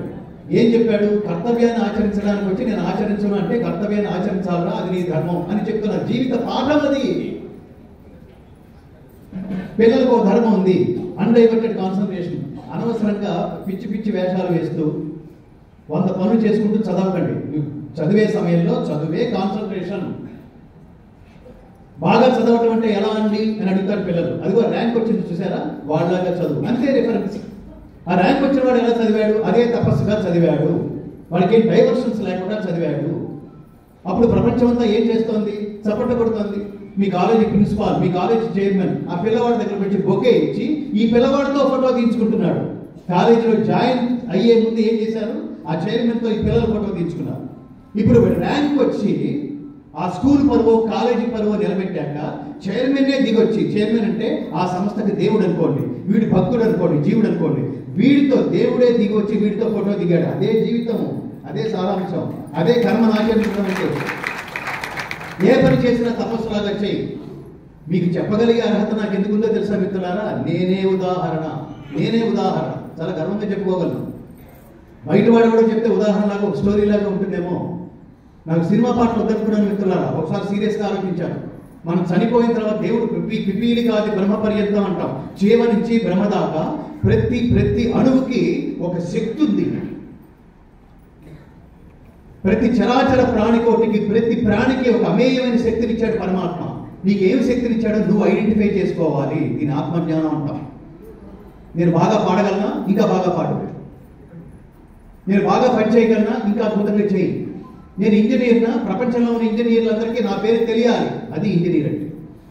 నేను డాక్టర్నా, ప్రపంచంలో ఉన్న డాక్టర్స్ అందరికీ నా పేరు తెలియాలి. లేకపోతే ఊరికే జస్ట్ జాబ్ చేసావు, నాన్ సెన్స్. అది జాబ్ చేయడం అనేది నాన్ సెన్స్, గుర్తుపెట్టుకోండి. ఆ స్థితి నుంచి ఇంకెక్కడికో వెళ్ళాలి. జాబ్ చేసే ఒక ఎంప్లాయీ స్థితి నుంచి ఎంప్లాయర్ స్థితికి ఎదగాలి. అంతే తప్ప నాకు నెలకు 25,000 వచ్చింది, గత 10 సంవత్సరాలుగా 25,000 వస్తుంది, ఏమేమి నీకు శుభవార్త, ఈసారి 1000 రూపాయలు పెంచారు. ఇంతేనా ఆనందం అంటే? ఇంతేనా జీవితం అంటే? ఇంతేనా? తీవ్రంగా నేను అనేక ప్రపంచ దేశాలు, అనేక దేశాలు తిరిగాను. తిరుగుతూ వేదికల మీద పాడుతూ ఒక పర్టికులర్ టైంలో ఒక రియలైజేషన్ అంటాం, సెల్ఫ్ రియలైజేషన్. ఏమిటి దీనివల్ల? పాడుతున్నాం, చప్పట్లు కొడుతున్నారు, పాట కొట్టిన చప్పట్లు 2 గాలిలో కలిసిపోతున్నాయి. దీని తర్వాత ఏం లేదు, ఎవరింటికి వాడు వెళ్ళిపోయాడు, మన ఎవడు కలుసుకోవాలి. ఎందుకు ఈ జీవితం? Just like that. అంతేనా? నేను పాడినందుకు రెమ్యూనరేషన్ ఇచ్చారు, నా ఇంటికి తీసుకొచ్చి ఖర్చు పెట్టాను. ఇంతేనా జీవితం? ఇంకేం లేదా? అప్పుడు అనిపించింది మిత్రులారా, ప్రపంచంలో పరమాత్మ నాకు ఇచ్చిన గొంతుతో ప్రపంచంలో ఎవరూ చేయని పని ఏదో చేయాలి. ఆ పని ఎక్స్పైరీ డేట్ లేని పని ఏదో చేయాలి. ప్రతి ఇంటికి చేరగలిగే పని ఏదో చేయాలి. ఇన్ని మామూలు కోరికలు కాదు, గొంతెమ్మ కోరికలు. ప్రపంచంలో ప్రతి ఒక్కడికి స్ఫూర్తిదాయకంగా నిలబడే పని చేయాలి. కేవలం గాయకుడిని మాత్రమే. ఈ గానంతో ఏమి చేయగలం? నా ముందు చాలా మంది ఉన్నారు, వాళ్ళు చేయలేది నేను చేయగలిగేది ఏముంటుంది? మనకంటే చాలా సీనియర్, చాలా గొప్ప గాయకుడు అనుకున్నప్పుడు ఏమి చేయాలో సూచించేవాడు అప్పుడు ఎదురు పడతాడే, పరమాత్మ పంపిస్తాడు వాడిని, ఒరే ఇది చేయనా అన్నా అని.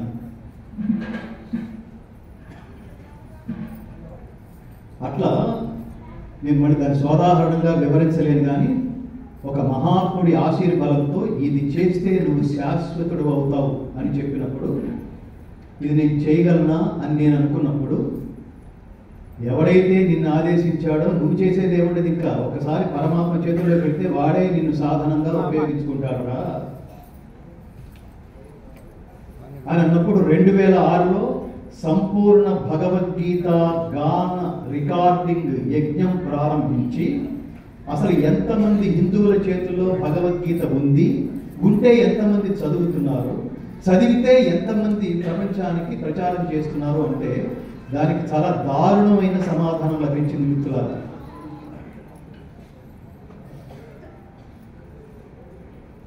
ఎక్కడో 10 మంది, 100 మంది, 1000 మంది, 10,000 మంది కాదు కదా.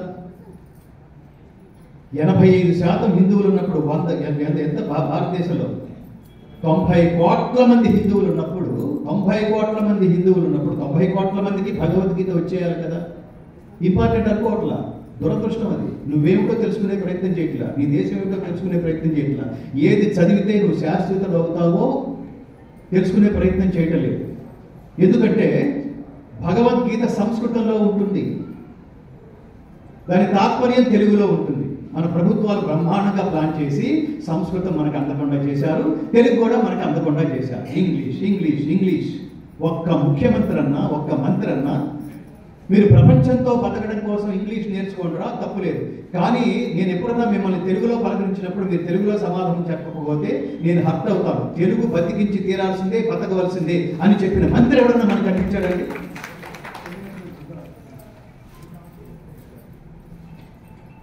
రాజకీయ ప్రయోజనాలు అలా ఉంటాయి.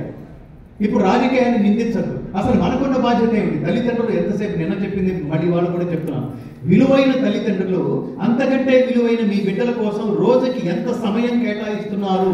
నైతిక విలువల్ని, వాళ్ళలో నైతిక విలువల్ని, ఉత్తమ జీవన విధాన మార్గాన్ని, మీ ఎక్స్పీరియన్స్ని వాళ్ళతో పంచడం కోసం రోజుకి కనీసం 1 గంట సేపన్నా మీ బిడ్డలతో కూర్చుంటున్నారా? నా ఎక్స్పీరియన్స్ ఇది నాన్న. ఈ పని చేస్తే నువ్వు శాశ్వతంగా ఉండిపోతావు. నేను భగవద్గీత చదివాను, లేదా ఫలానా చదివాను, నా ఎక్స్పీరియన్స్ ఇది, ఒక మంచి మాట. మనమే చేయనప్పుడు వాడు ఎందుకు చేస్తాడు? లేవగానే ఆఫీసుకు పరిగెత్తావు, వాడు ఇదే జీవితం అనుకుంటాడు. లేవగానే పూజ గదిలోకి వెళ్ళావు, అప్పుడు జీవితం అంటే ఏమిటో తెలుస్తుంది వాడికి. నాన్న పూజ గదిలోకి వెళ్ళి ఏం చేస్తున్నావు? నేను చదువుతున్నాను నాన్న. ఏం చదువుతున్నావు? స్తోత్రం చదువుతున్నాను నాన్న. ఏం స్తోత్రం? శివతాండవ స్తోత్రం. అది నేర్చుకుంటే ఏమొస్తుంది? నువ్వు వన్స్ వెళ్ళి చదవడం ప్రారంభిస్తే కానీ, ఎందుకంటే మన పిల్లలు మనల్ని అబ్జర్వ్ చేస్తూ పెరుగుతారు, మన పిల్లలు మనల్ని పరిశీలిస్తూ పెరుగుతారు. ఇవన్నిటికీ నేను ఇవాళ ఇక్కడ కూర్చోవడానికి కూడా ప్రధాన కారణం నా మాతృమూర్తి శ్రీలక్ష్మమ్మ. ఎందుకో తెలుసా? 7వ తరగతిలో మా అమ్మ నాన్న శివతాండవ స్తోత్రం నేర్చుకోరా అంది. అప్పటికే అతి తెలివితేటలు మొదలైనాయి. శివతాండవ స్తోత్రం ఎందుకు నేర్చుకోవాలమ్మా? అది ఎక్కడ స్కూల్స్లో ఎక్కడ రాదు, కాంపిటీషన్స్ జరగవు, ఎవడు అడగడు, అది నేర్చుకుంటే ఏమొస్తుంది అన్నా నేను.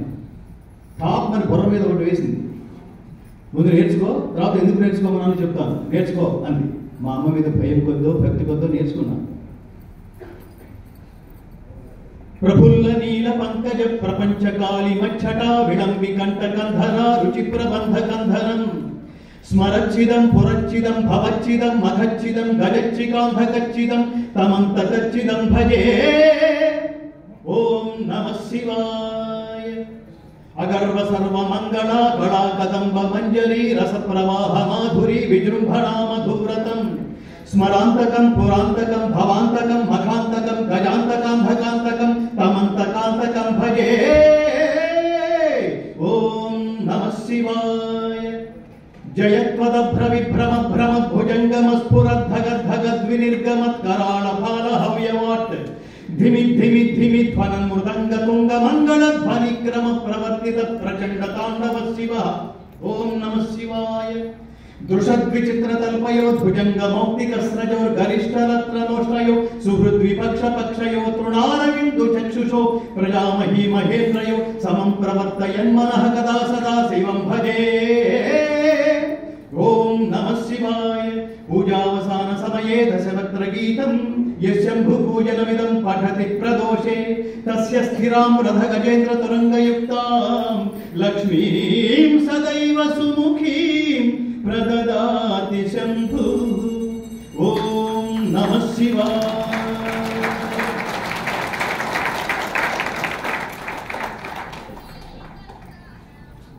మామ వింది దగ్గరికి లాక్కుని దగ్గరకు తీసుకుని నుదుట ముద్దు పెట్టుకుని, ఎంత బాగా నేర్చుకున్నారా నాన్న. నాకు అవేవి వినపట్టలేదు. మొదట ఒక మాట, ఒక డైలాగ్ వేశాను కదా, నేర్చుకుంటే ఎందుకు నేర్చుకోమన్నావో అప్పుడు చెప్తానండి కదా. ఇప్పుడు ఆ డైలాగ్ పెట్టుకున్నాను, ఇప్పుడు చెప్పమ్మా ఎందుకు నేర్చుకోమన్నావు అని. మా అమ్మ అంది, ఒరే బిడ్డ, ఇప్పుడు నేర్చుకుంటే నీ నాలుగు తిరుగుతుందని నేర్చుకోమన్నాను రా, ఇప్పుడు నేర్చుకోవడం వల్ల రేపు భవిష్యత్తు తిరుగుతుంది నాన్న అంది మా అమ్మ.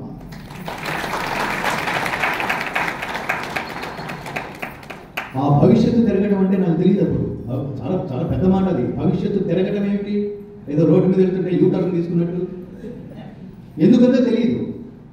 కానీ 2006వ సంవత్సరంలో శాశ్వతమైన ఒక ప్రాజెక్టు చేయాలనుకున్నప్పుడు, భగవద్గీత రికార్డింగ్ కోసం నేను మైక్ ముందుకు వెళ్ళినప్పుడు, తత్వం లవణాత్యుష్ణ తీక్ష్ణ రూక్ష విదాహినః ఆహారా రాజసస్యేష్టాః దుఃఖ శోకామయ ప్రదాః స్థానే హృషీకేశ తవ ప్రకీర్త్యా జగత్ ప్రహృష్యత్యనురజ్యతే రక్షాంసి భీతాని దిశో ద్రవంతి సర్వే నమస్యంతి చ సిద్ధ సంఘాః. ఒట్టుతో సహా పాడుతుంటే మా గురువరేణ్యులు వరి వరి వరి ఏంటి నీ నాలుగు అలా తిరుగుతుంది నేను అంత స్పష్టంగా. ఆ వైబ్రేషన్స్ ఏంటి? నీ గురువునైనందుకు నేను గర్వపడుతున్నాను నాన్న అని మా గురువు గారు మెచ్చుకుంటుంటే, నా అసలు గురువు మా అమ్మ అని ఈ గురువుతో చెప్పినట్టే. ఈ దేనికి చెప్తున్నానంటే సిలబస్లో ఉండవు. నేను ఎందుకు ఎక్కడి నుంచి వచ్చాను ఇది? తల్లిదండ్రుల పిల్లలతో మీ విలువైన సమయాన్ని రోజుకి అరగంట చేయలేరా? చెత్త సినిమాలకు వెళుతున్నాం. జాగ్రత్తగా ఆలోచించండి. చెత్తా చెదారం సినిమాలకి వెళ్ళి క్యూలో నిలబడి, క్యూలో టికెట్ల కోసం నిలబడి ప్రాణాలు వదిలిపెట్టడానికైనా, ఇప్పుడు రీసెంట్గా హైదరాబాద్లో జరిగిందేంటి, ప్రాణాలు పోగొట్టుకోవడానికైనా సిద్ధం. ఏమి చేశారంటే సానుభూతి లేని మరణం కదండి, సానుభూతి లేని మరణం కాదు. ఎలా పోయావు అంటే దేశభక్తి, దేశం కోసం ప్రాణత్యాగం చేశారంటే ఒక విలువ ఉంది. సినిమాకి వెళ్ళి పోవడం ఏంటరా, 4 రోజులు అయితే పోవం సినిమాకి. ఇప్పుడు పైకే పోయాం కదా. ఇది బాధతో చెప్తుంది, పోయిన వాళ్ళని నిందిస్తూ చెప్తోంది కాదు. ప్రాణం ఎంత విలువైంది, ఫ్యామిలీతో సహా. భగవద్గీత శ్లోకం నేర్చుకోవడానికి, మంచి జీవితం గడపడం ఎలాగో తెలుసుకోవడానికి ఇంట్రెస్ట్ లేదు. 2006 సంవత్సరంలో భగవద్గీత రికార్డింగ్ ప్రాజెక్ట్ మొదలెడితే 2015 సంవత్సరంలో ముగిసింది మిత్రులారా. 9 సంవత్సరాల వ్యయం, 9 కోట్ల రూపాయలు. 9 సంవత్సరాల కాలం, 9 కోట్ల రూపాయల వ్యయం. దాని ఆ రికార్డింగ్ ఎలా చేసామో తెలుసా? ఘంటసాల గారే స్ఫూర్తి. కానీ దాన్ని 10 టైమ్స్ నెక్స్ట్ లెవెల్కి తీసుకెళ్లే ప్రయత్నం. అలాగే చేస్తే, అలాగే చేస్తే ఇమిటేట్ చేసాం అనుకుంటారు. అలా చేయలేదు మిత్రులారా. ఇప్పుడు మేము రికార్డ్ చేసిన ప్రపంచపు మొట్టమొదటి తొలి సంగీత భరిత సంపూర్ణ భగవద్గీత తెలుగు తాత్పర్యంతో దాన్ని ఎలా రికార్డ్ చేశామంటే, మీరు కళ్ళు మూసుకుని వింటుంటే సాక్షాత్తు మీరే కురుక్షేత్రంలో కూర్చుని శ్రీకృష్ణార్జున సంవాదాన్ని ప్రత్యక్షంగా వింటున్న అనుభూతి కలిగించే సౌండ్ టెక్నాలజీలో రికార్డ్ చేశాం మిత్రులారా. అది ఇంటర్నెట్లో ఉంది. పుస్తకం చదివితే మాకు అర్థం కాదనుకునే వాళ్ళు ఆన్లైన్లోకి వెళ్ళి వినండి. దాని పారవశ్యం ఎలా ఉంటుందో అర్థం చేసుకోండి. దాని తర్వాత తరాలకు ప్రచారం చేయండి. జీవితం పెట్టేశాం దానికోసం. దాని నుంచి డబ్బు సంపాదించడం కోసం కాదు, మరి నాకేమిటనే లక్ష్యంతో కాదు. చాలా భగవద్గీత రికార్డింగ్ దశలో మళ్ళీ వెనకెళ్ళి సినిమా పాటలు పాడదామని కూడా అనుకున్నాం. కానీ over a period of time 9 సంవత్సరాల కాలం వెళ్తున్నాం. 2 సంవత్సరాలు, 3 సంవత్సరాలు, 4 సంవత్సరాలు, 5 సంవత్సరాలు అవుతుంటే మాలో వచ్చిన అమేయమైన మార్పు ఏమిటంటే, అసలు ఇది కదా పిల్లలకి చేర్చాల్సింది. ఇది వదిలేసి వెనక్కి సినిమా పాటలు పాడుకుంటామా? నన్ను దోచుకొందు అంటే ఎంతకాలంతో వస్తాం? 25 సంవత్సరాల నుంచి దోస్తూనే ఉన్నాం. దానివల్ల ఏమి సమాజానికి ఎంటర్టైన్మెంట్ నుంచి ఎన్లైటన్మెంట్ లోకి, ఆత్మజ్ఞానం అది మోస్ట్ ఇంపార్టెంట్. అది ఒకసారి లోపలికి ప్రవేశిస్తే మీరు చేసే ప్రతి కర్మ ధర్మబద్ధంగా ఉంటుంది. You will be powerful. Hero అంటే అర్థం ఏమిటో తెలుసా? ధర్మాన్ని గుర్తుపెట్టుకోండి. సినిమాల్లో హీరోలు ధర్మాన్ని యాక్ట్ చేస్తారంతే, యాక్టింగ్ అదంతే. కానీ ధర్మాన్ని యాక్ట్ చేసేవాడికి ఎంత పవర్ ఉంటే, ధర్మాన్ని ఆచరించేవాడికి ఇంకెంత పవర్ ఉండాలి. ఆచరించేవాడి అర్జునుడు, ఆచరించేవాడి రామకృష్ణ, ఆచరించిన వాడే శ్రీరాముడు. వాడికి యుగాలతో సంబంధం లేదు, వాడికి ఎక్స్పైరీ డేట్ ఉండదు. ధర్మాన్ని ఆచరించేవాడికి కేసులు పట్టుకుంటూ హైదరాబాద్లో సీరియస్ గా ఇద్దరు ప్రొఫెషనలిస్టులు ఉన్నారు, 2 పోలీస్ ఆఫీసర్లు. ఒక పోలీస్ ఆఫీసర్ పేరు జేడి లక్ష్మీనారాయణ, మీకు తెలిసే ఉంటుంది, విన్నారు కదా. అలాగే CBI special court judge Nagamaruthi Sharma. మన మధ్యలో ఉన్న వాళ్ళని ఉదాహరణ చెప్తున్నాను. వాళ్ళని ప్రశ్న అడిగారు క్లోజ్గా, కొంతకాలం తర్వాత క్లోజ్నెస్ పెరుగుతుంది. ఏమన్నా మీరు మరీ స్ట్రిక్ట్ అనుకుని మీరు మరీ చాదస్తంగా బిహేవ్ చేస్తున్నారు, వాడెవడో మీకు ఆ బెయిల్ పేపర్ మీద సంతకాలు, బెయిల్ ఆఫ్టర్ బెయిల్ ఎంతకాలం ఉంటుంది? సంవత్సరాలతో కూడా బెయిల్ ఉండదు కదా. వాడు 1 వారం రోజులు బెయిల్ అడుగుతున్నాడు. ఆ 1 వారం రోజుల పేపర్ మీద మీరు సంతకం పెడితే మీ 10 తరాలు హ్యాపీగా కష్టపడకుండా మీరు మీ ఇంటికి డబ్బు సంచులు ఇచ్చి పడతాయి కదా. కొన్ని తరాల పాటు హ్యాపీగా బతికేయచ్చు కదా. ఎందుకు చేయరు? ఇప్పుడు ప్రపంచంలో జరుగుతుంది అదే కదా.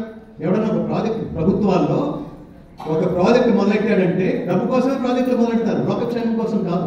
భగవద్గీత చదివితే డబ్బు కోసం కాదు, అప్పుడు లోకక్షేమం కోసమే పనిచేస్తాడు వాడు అని చెప్పి ఏమన్నాడు తెలుసా జేడి లక్ష్మీనారాయణ? ఆయన గొప్ప మాట అన్నాడు. బెయిల్ పేపర్ మీద సంతకం పెడితే 100 కోట్లు వచ్చి పడతాయన్నారు కదా అన్నాడు. అవును సార్ అన్నాడు ఈ వీడియో. అప్పుడు ఆయన ఏమన్నాడు తెలుసా? నేను ఆల్రెడీ తెలుసుకున్నాను, మీరు కూడా తెలుసుకోవాల్సింది ఒకటి ఉంది. అదేమిటో తెలుసా? ధర్మం తప్పితే మరణించినట్టే. ధర్మం ఎప్పుడైతే తప్పుతామో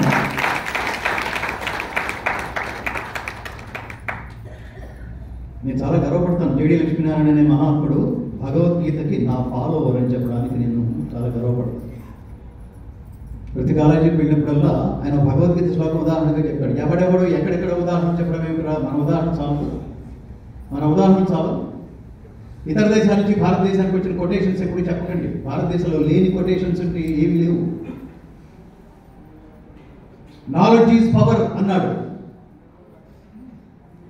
అని ఎంతకాలం ఏంటుంది? మహా అయితే 100 సంవత్సరాలు.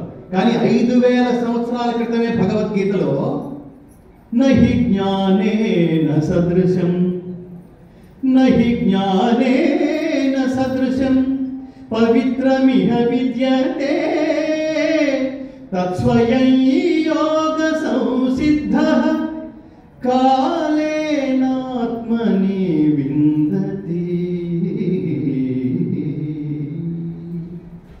నహి జ్ఞానేన సదృశం పవిత్రమిహ విద్యతే తత్స్వయం యోగ సంసిద్ధః కాలేనాత్మని విందతి. జ్ఞానంతో సమానమైనది, పవిత్రమైనది ఈ ప్రపంచంలో ఒకటి లేదు. కావున అర్జున, నీవు జ్ఞానివి కమ్ము. అర్జునుని అడ్డపెట్టుకుని ప్రపంచంలో ప్రతి ఒక్కడు జ్ఞాని కావాలని కాంక్షించిన అత్యుత్తమమైన దేశంలో పుట్టినందుకు నేను గర్వపడతాను మిత్రులారా. నువ్వు నేను అనే లేదు. ప్రపంచంలో మిగతావన్నీ మతాలు ఎంత దారుణమైన మతాలు అంటే అవి నువ్వు వేరు నేను వేరని చెప్తాయి. కాబట్టి లవ్ జిహాద్ పేరుతో మన పిల్లలు తీసుకెళ్ళిపోతున్నారు. నువ్వు వేరు నేను వేరు అంటే అట్లా ఉండదు. నువ్వు ఎక్కడున్నా, వివేకానంద స్పీచ్ అంతా అయిపోయిన తర్వాత మార్గరెట్ అనే ఆవిడ వచ్చింది ఆయన దగ్గరికి. స్వామి, మీ స్పీచ్ విని నేను చాలా ప్రభావితురాలనయ్యాను. నా పేరు మార్చుకుని సిస్టర్ నివేదిత పేరుతో నా పేరు మార్చేసుకుని నేను మీ వెనక మీ దేశం వచ్చేసి మీ దేశ ప్రజలకు సేవ చేస్తాను తండ్రి అంది. ఆయన అన్నాడు, ఓహో నీకు ఎట్లా అర్థమైందా? నీ కన్వర్షన్స్ కోసం వచ్చా అనుకున్నావా? మా దేశంలో కన్వర్షన్స్ డైవర్షన్స్ ఏముండవు, ఓన్లీ డైరెక్షన్స్ మాత్రమే. మనిషి ఎలా ఉన్నతుడు కావాలి, ఉత్తమంగా ఉండాలి అని చెప్పడం కోసం వచ్చాను. నా దేశపు ఐడియాలజీ ఏమిటో మీతో పంచుకోవడానికి ఈ సర్వమత సమ్మేళనానికి వచ్చాను. కానీ ఈ కన్వర్షన్స్ పేరుతో కొన్ని 100 మందిని నేను వచ్చి మీకోసం ఏం తెచ్చాను చూడండి, 800 మందిని మార్చాను చూడండి అని నా దేశానికి తీసుకెళ్ళి మిమ్మల్ని అందరినీ, ఏంటిది ఇది మా దేశం కాదు. నువ్వు క్రిస్టియన్వా? బెటర్ క్రిస్టియన్ కావడానికి ప్రయత్నించు. ప్రపంచంలో క్రిస్టియన్స్ అందరూ గర్వపడే విధంగా నువ్వు నిలబడడానికి ప్రయత్నించు. నువ్వు ముస్లింవా? ప్రపంచంలో ఇతర ముస్లిమ్స్ అందరూ నేను చూసి గర్వపడే స్థాయిలో ఉండడానికి ప్రయత్నించు. అంతే తప్ప ప్రపంచంలో ఎవరిలోనైనా కలిసిపోగలిగేవాడు, ఎవరినైనా తనలో కలుపుకోగలిగేవాడు భారతీయుడొక్కడే అని ప్రకటించడానికి వచ్చానన్నారు. యజ్ఞాచరతి శ్రేష్ఠః తత్తదేవేతరో జనః సయత్ ప్రమాణం కురుతే లోకస్తదను వర్తతే.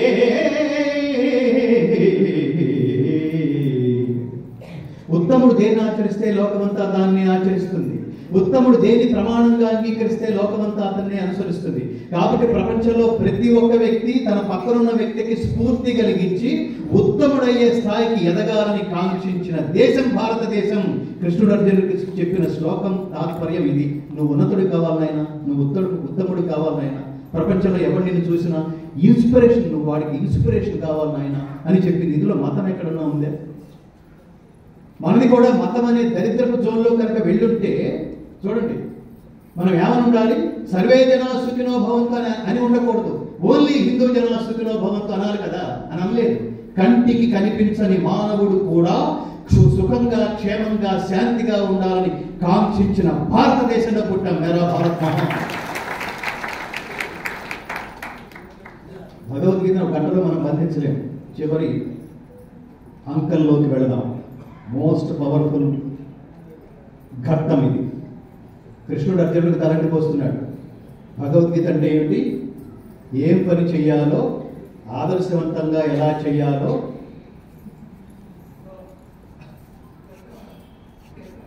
అర్జునుడి ముందు నిలబడి అతని కోసం ఉపయోగించుకున్న 18 అధ్యాయాల పేరుతో ఉపయోగించిన 18 షాంపూ ప్యాకెట్లతో తలంటి పోసిన జీవన గీత పేరే భగవద్గీత. ఈ తలంటి పోసిన తర్వాత ఏమైంది? ఫలితం ఏమైంది? ముందేమన్నాడు? నయోత్సే, నేను యుద్ధం చేయను, ఎవరితో చెప్పుకుంటే చెప్పుకో అని. ఇప్పుడు తలంటి పోశాడు, 18 అధ్యాయాలు పూర్తయినాయి. ఇప్పుడు ఏమన్నాడు? నష్టో మోహ స్మృతిర్లబ్ధా త్వత్ప్రసాదాన్మయాచ్యుతా స్థితోస్మి గత సందేహ కరిష్యే వచనం తవా.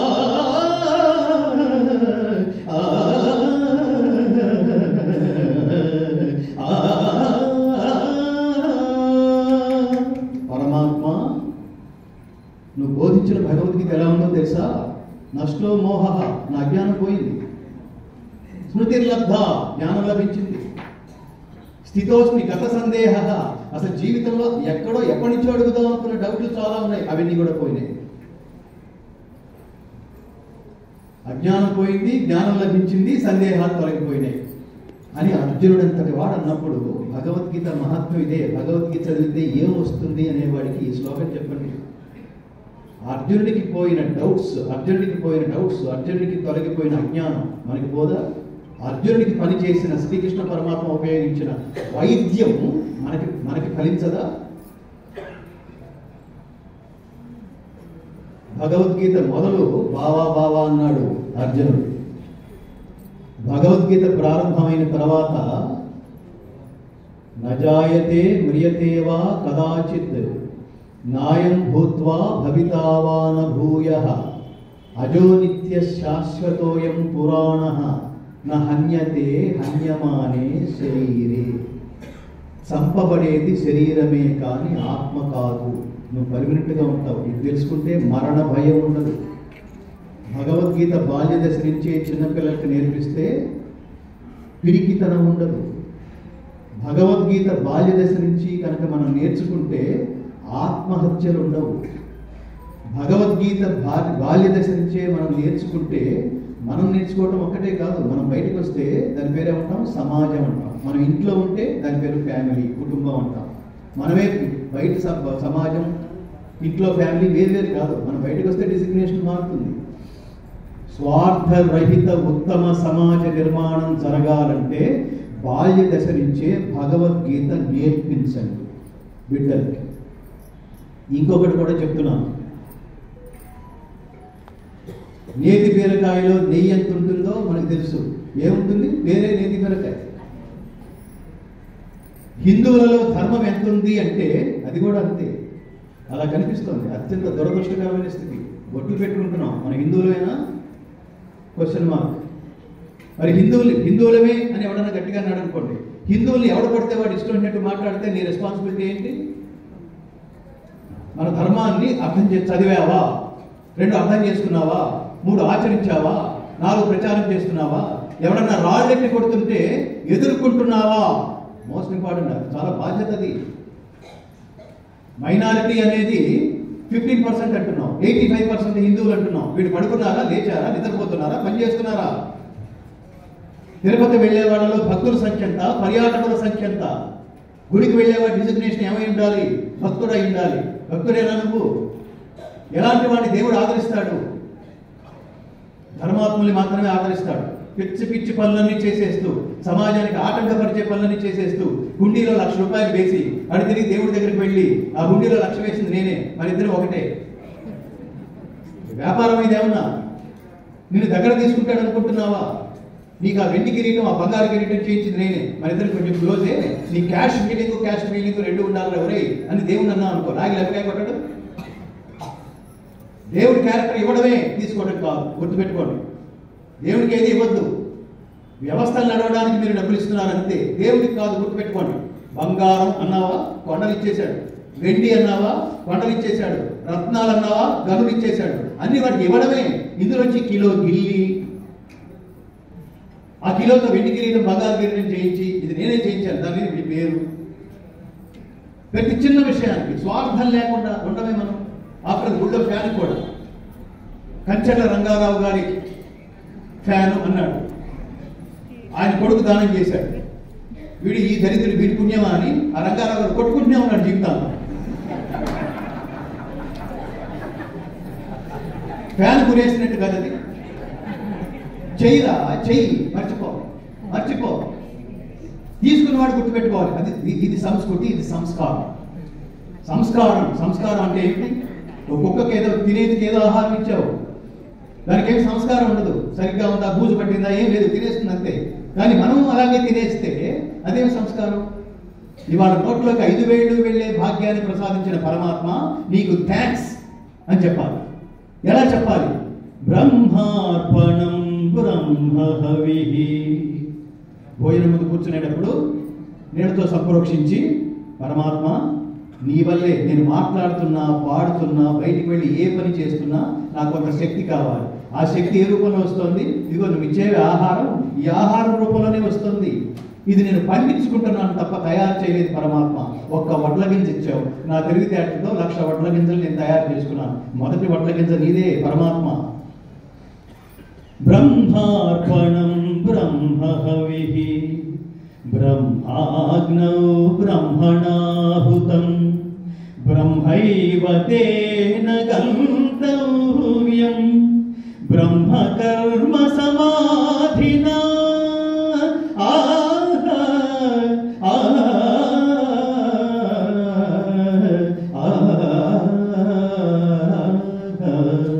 తెలుగు నేర్పండి బిడ్డలకి. యజ్ఞపాత్రము బ్రహ్మము, హోమద్రవ్యము బ్రహ్మము, అగ్ని బ్రహ్మము, హోమము చేయువాడు బ్రహ్మము, బ్రహ్మకర్మ సమాధి చేత పొందదగు ఫలము కూడా బ్రహ్మమనియే తలంచవలయను. సృష్టిలో ప్రతిదీ పరమాత్మ సృజనే, సృష్టిలో ప్రతిదీ బ్రహ్మమే అని తెలియజేసేది అత్యద్భుతమైన మంత్రం అది. ఏది నీది కాదు, ఏది నీది కాదు, ఏది నీది కాదు. నీకు తెలుసుకుంటే అహం ఉండదు. గట్టిగా మాట్లాడితే నీ వీపే నువ్వు చూసుకోలేవు, నీకెందుకురా?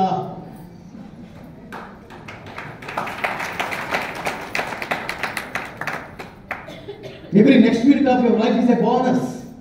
తర్వాత క్షణం, ఉత్తర క్షణం, తర్వాత క్షణం బతికున్నావు అంటే పరమాత్మ పెట్టిన భిక్షం అని అర్థం. అవునా కదా చెప్పండి? టీవీలో చూస్తున్నాం, ఫేస్బుక్లో చూస్తున్నాం, యూట్యూబ్లో చూస్తున్నాం, మాట్లాడుతూ మాట్లాడుతూ మాట్లాడుతూ పడిపోయాడు ఒక ఆయన. ఏమి ప్లానింగ్ అది?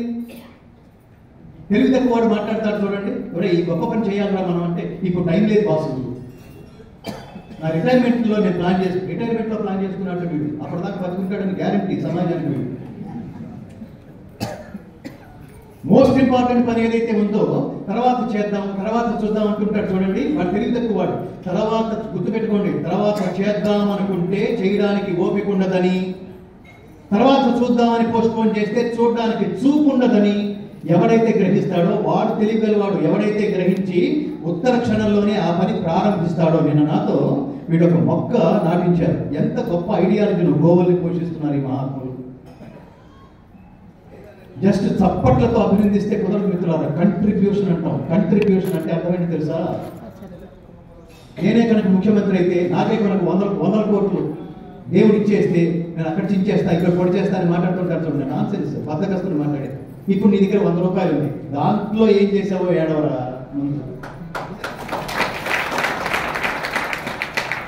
నాకు 100 రూపాయలు ఉంటే 100 రూపాయలు 10 రూపాయలు ఏం చేసావో చెప్పు. ప్రపంచం ఎంత అతి తెలివితేటలతో ఉంటుందంటే వాడికి అవసరమైనా సరే పక్క వాడి జేబులో తీసి ఖర్చు పెట్టేందుకు ఎంత చూస్తుంటుందో వాడి జేబులోంచి. నీకు అవసరమైతే నువ్వే ఖర్చు పెట్టుకోవాలి. ఈ జ్ఞానం తెలిస్తే ప్రభుత్వాలు ఉచితాలు ప్రకటించవు. చేయాల్సిందే. ప్రతి మనిషి 3 పుణ్యకర్మలు చేయాల్సిందే. యజ్ఞదాన తపకర్మ నత్యాజ్యం కార్యమేవ తత్ యజ్ఞోదానం తపశ్చైవ పావనాని మనీషిణ. యజ్ఞదాన తపకర్మ, యజ్ఞము, దానము, తపస్సు ప్రతివాడు చేయాల్సిందే జీవితకాలంలో. యజ్ఞము ఎవరి కోసం? దేవతల కోసం. చేస్తే ఏం చేస్తారు? నీకు ఏది కావాలంటే అది ఇస్తారు. అది మానవులకి దేవతలకి అనుబంధం. అది ధర్మబద్ధంగా చేయాలి. దానము ఆస్తులకు ఇవ్వండి, ఎవరికి అవసరమో వాళ్ళకి ఇవ్వండి. చెత్తా చెత్తడం వాటికి ఎన్నిటి ఖర్చు పెడుతున్నామో ఒక పుస్తకం పెట్టుకుని రివ్యూ రాసుకోండి. ఇవాళ ఈ చెత్తకి డబ్బులు తగలేశారు, అవసరమైతే దాన్ని ఖర్చు అంటారు, అవసరం లేకుండా పెడితే దాన్ని తగలేయడం అంటారు, దుబారా అంటారు. ఆ దుబారాలు కట్ చేసుకోండి. ఒక పిల్లల్ని చదివించండి. మీ పిల్లలు మీరు చదివించడం పెద్ద గొప్ప విషయం కాదు. కానీ తెలియని బయట వాడే కూడా చదివిస్తే వాడు ప్రయోజకుడైన నాడు వాడు మన పాదాల దగ్గర కూర్చొని నాన్న అంటున్నప్పుడు, అమ్మ మీరు నా జీవితానికి ఎంత ఉపకారం చేశారు అమ్మ అంటున్నప్పుడు, ఈ బిడ్డ కాని బిడ్డ మనల్ని అమ్మ అంటున్నప్పుడు తెగిపోతుంది మిత్రులారా. ఆనందం వస్తుంది. ఆ లెవెలే వేరు, ఆ కిక్కే వేరప్ప అన్నా చూడండి. తపస్సు పరమాత్మ కోసం. అల్టిమేట్గా మనకు కావాల్సింది ఏమిటి? జన్మరాహిత్య స్థితి. దీనికి పరమాత్మ మన జీవితానికి పరమాత్మ ఒక ట్యాగ్ ఇచ్చాడు. ఆ ట్యాగ్ ఏమిటో తెలుసా? దీన్ని ఏమన్నాడో తెలుసా? అనిత్యమసుఖం లోకం ఇమం ప్రాప్య భజస్వమా. ఈ జీవితం ఏమిటంటే అనిత్యం, శాశ్వతమైనది కాదు. ఆ సుఖం ఇందులో సుఖం లేదు. సినిమా బాగుంటే సూపర్, బాగుండకపోతే డబ్బులని ఇవాళ 1000 రూపాయలు నాశనం అయిపోయినాయి. ఎక్కడ సుఖం ఉంది? వెళ్ళేటప్పుడు సుఖం, వచ్చేటప్పుడు తిరిగి వచ్చేటప్పుడు లేదు. ఏడు నుంచి ఆఫ్టర్ ఆల్ సినిమాకి ఇంకా మనమైతే లెక్కే లేదు. నిన్న బాగున్నాం, ఇవాళ జలుబు. డాక్టర్ దగ్గరికి వెళ్ళాం, కంగ్రాచులేషన్స్ నీ కరోనా అన్నాడు. వాడు మొత్తం పోయింది.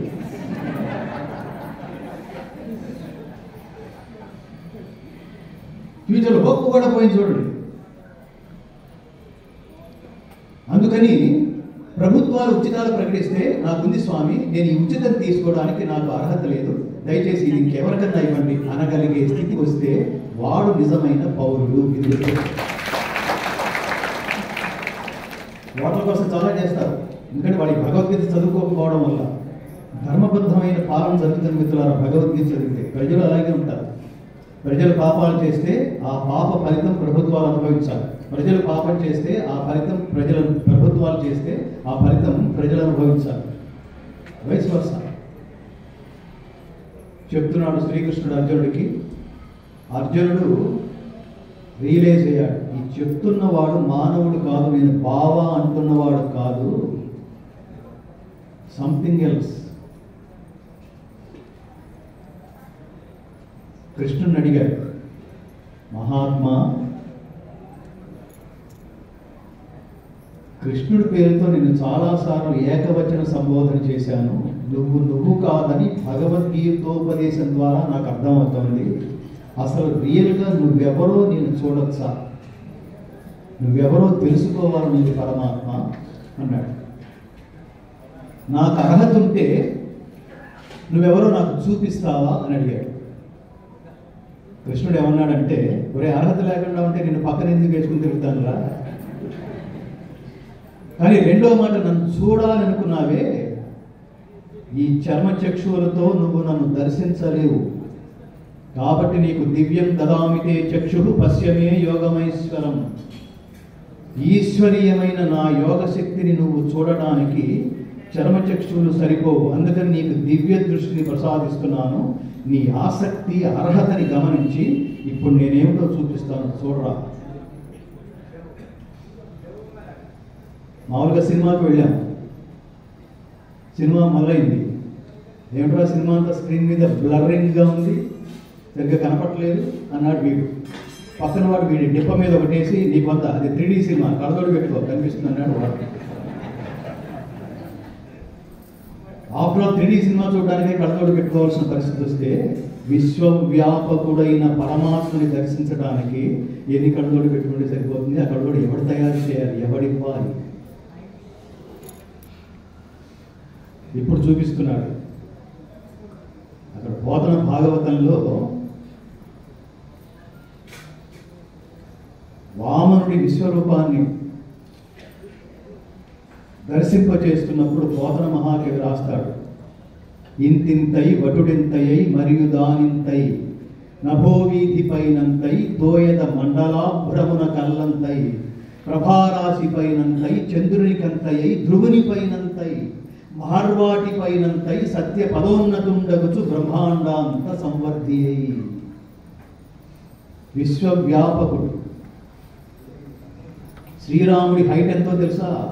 సుందరకాండలో హనుమంతుడు వివరిస్తాడు, వర్ణిస్తాడు సీతమ్మ తల్లికి.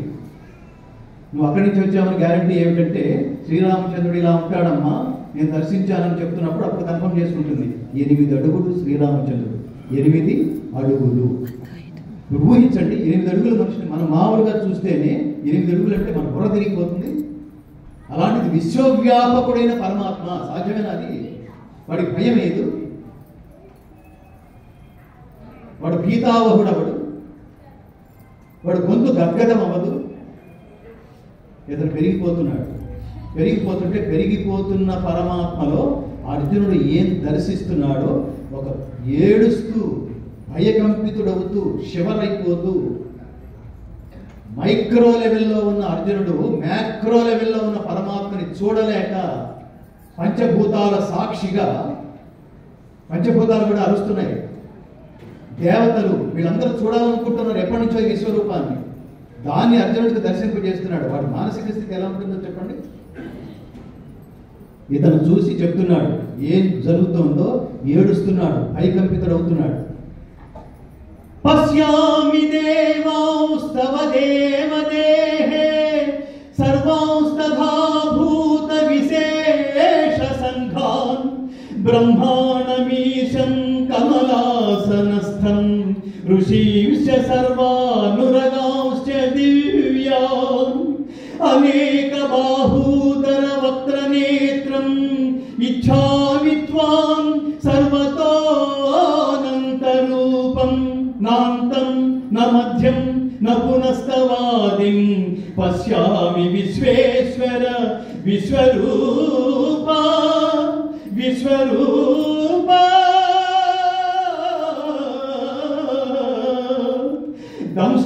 దంష్ట్రాకరాళాని చ తే ముఖాని దృష్ట్వైవ కాలానలసన్నిభాని దిశో న జానే న లభే చ శర్మ ప్రసీద దేవేశ జగన్నివాస. ఆ ఆ ఆ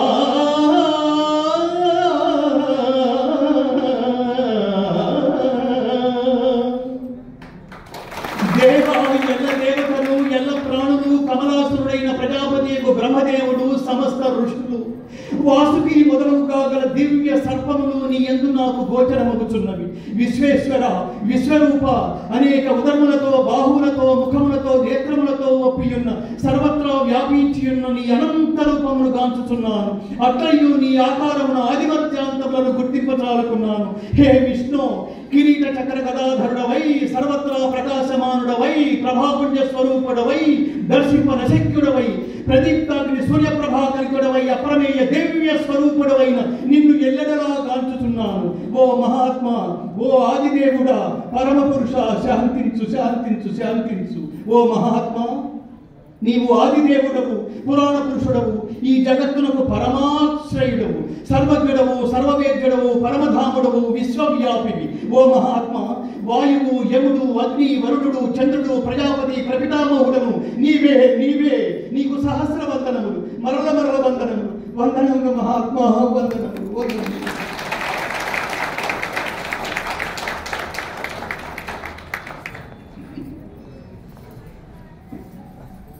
కోరలచే భయంకరములై ప్రళయాగ్ని సమానములైన నీ ముఖములను చూచుట వలన నాకు దిక్కులు తెలియకున్నవి. కాన ప్రభో, నా యందు దయ ఉంచి ప్రసన్నుడవు కమ్ము. రాక్షసులు భీతిచే దిగంతములకు పరుగుడుచుండగా తపోయోగ మంత్ర సిద్ధులు నీకు నమస్కరించుచున్నావు. మహాత్మా, నీవు బ్రహ్మకే మూలకారకుడవు, మరి సిద్ధులు నీకు నమస్కరించక ఎట్లుందో వర్ణిస్తూనే ఉన్నాడు. ఇప్పుడు అతను కనిపిస్తోంది, ఎంత విశ్వవ్యాపకుడైన పరమాత్మ మనిషి లెవెల్లో నా పక్కన తిరుగుతుంటే గుర్తించలేక నేను పిచ్చి పిచ్చిగా గతంలో ఏమన్నా మాట్లాడి ఉంటానా? అక్కడ అంటున్నాడు, సఖేతి మత్వా ప్రసభం యదుక్తం హే కృష్ణ హే యాదవ హే సఖేతి అజానత మహిమానం వేదం మయా ప్రమాదాత్ ప్రణయేన వాపి. అచ్యుత, నీ మహిమను గుర్తింపజాలక నిన్ను నా సకుని గాయించి చనువు చేత ఓ కృష్ణ, ఓ యాదవ, ఓ మిత్రమా అని పొరపాటును అలక్ష్యముగా సంబోధించి ఉంటుంది. విహార శయ్యాసన భోజన సమయములలో గాని, ఏకాంతమున గాని, అన్యుల సమక్షమున గాని పరిహాసము కొరకు నిన్ను కించపరిచి ఉన్నచో ఆ అపరాధములన్నిటినీ క్షమింపు. ఓ అప్రమేయ, నా అపరాధములన్నిటినీ క్షమింపు.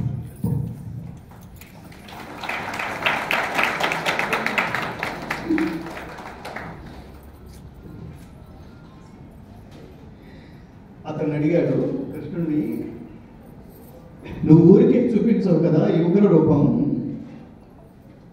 What is the cause behind of this రూపం? ఎందుకు చూపించావు? ఈ అవతార పరమార్థం ఏమిటి అంటే ఆయన అన్నాడు,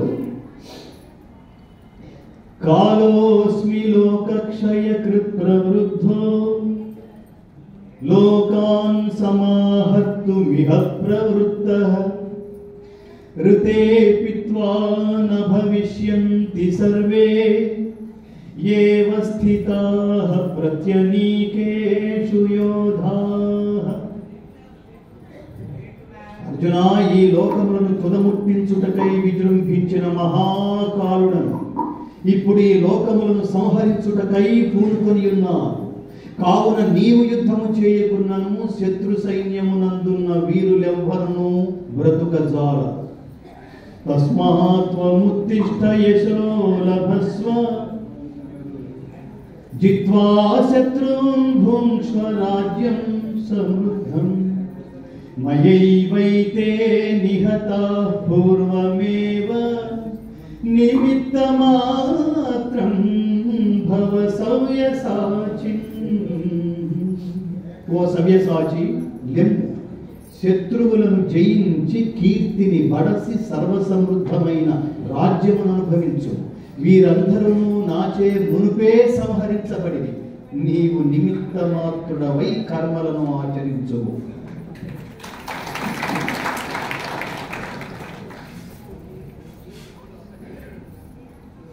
విశ్వరూపం అంతా దర్శింపజేసిన తర్వాత మనందరికీ వచ్చే డౌటే, కృష్ణ పరమాత్మను అడిగాడు అర్జునుడు,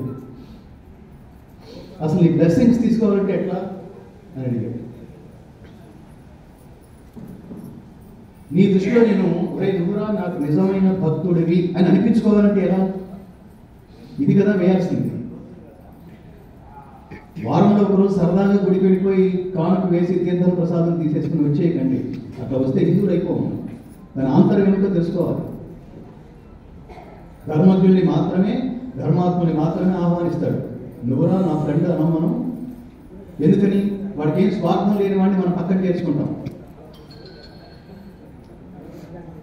మనకి క్లాస్మేట్లు అవసరం లేదు, గ్లాస్మేట్లు అవసరం లేదు, సోల్మేట్లు కావాలి. సోల్మేట్స్ సమాజానికి కావాల్సిన వాడు. వీళ్ళందరూ సోల్మేట్స్.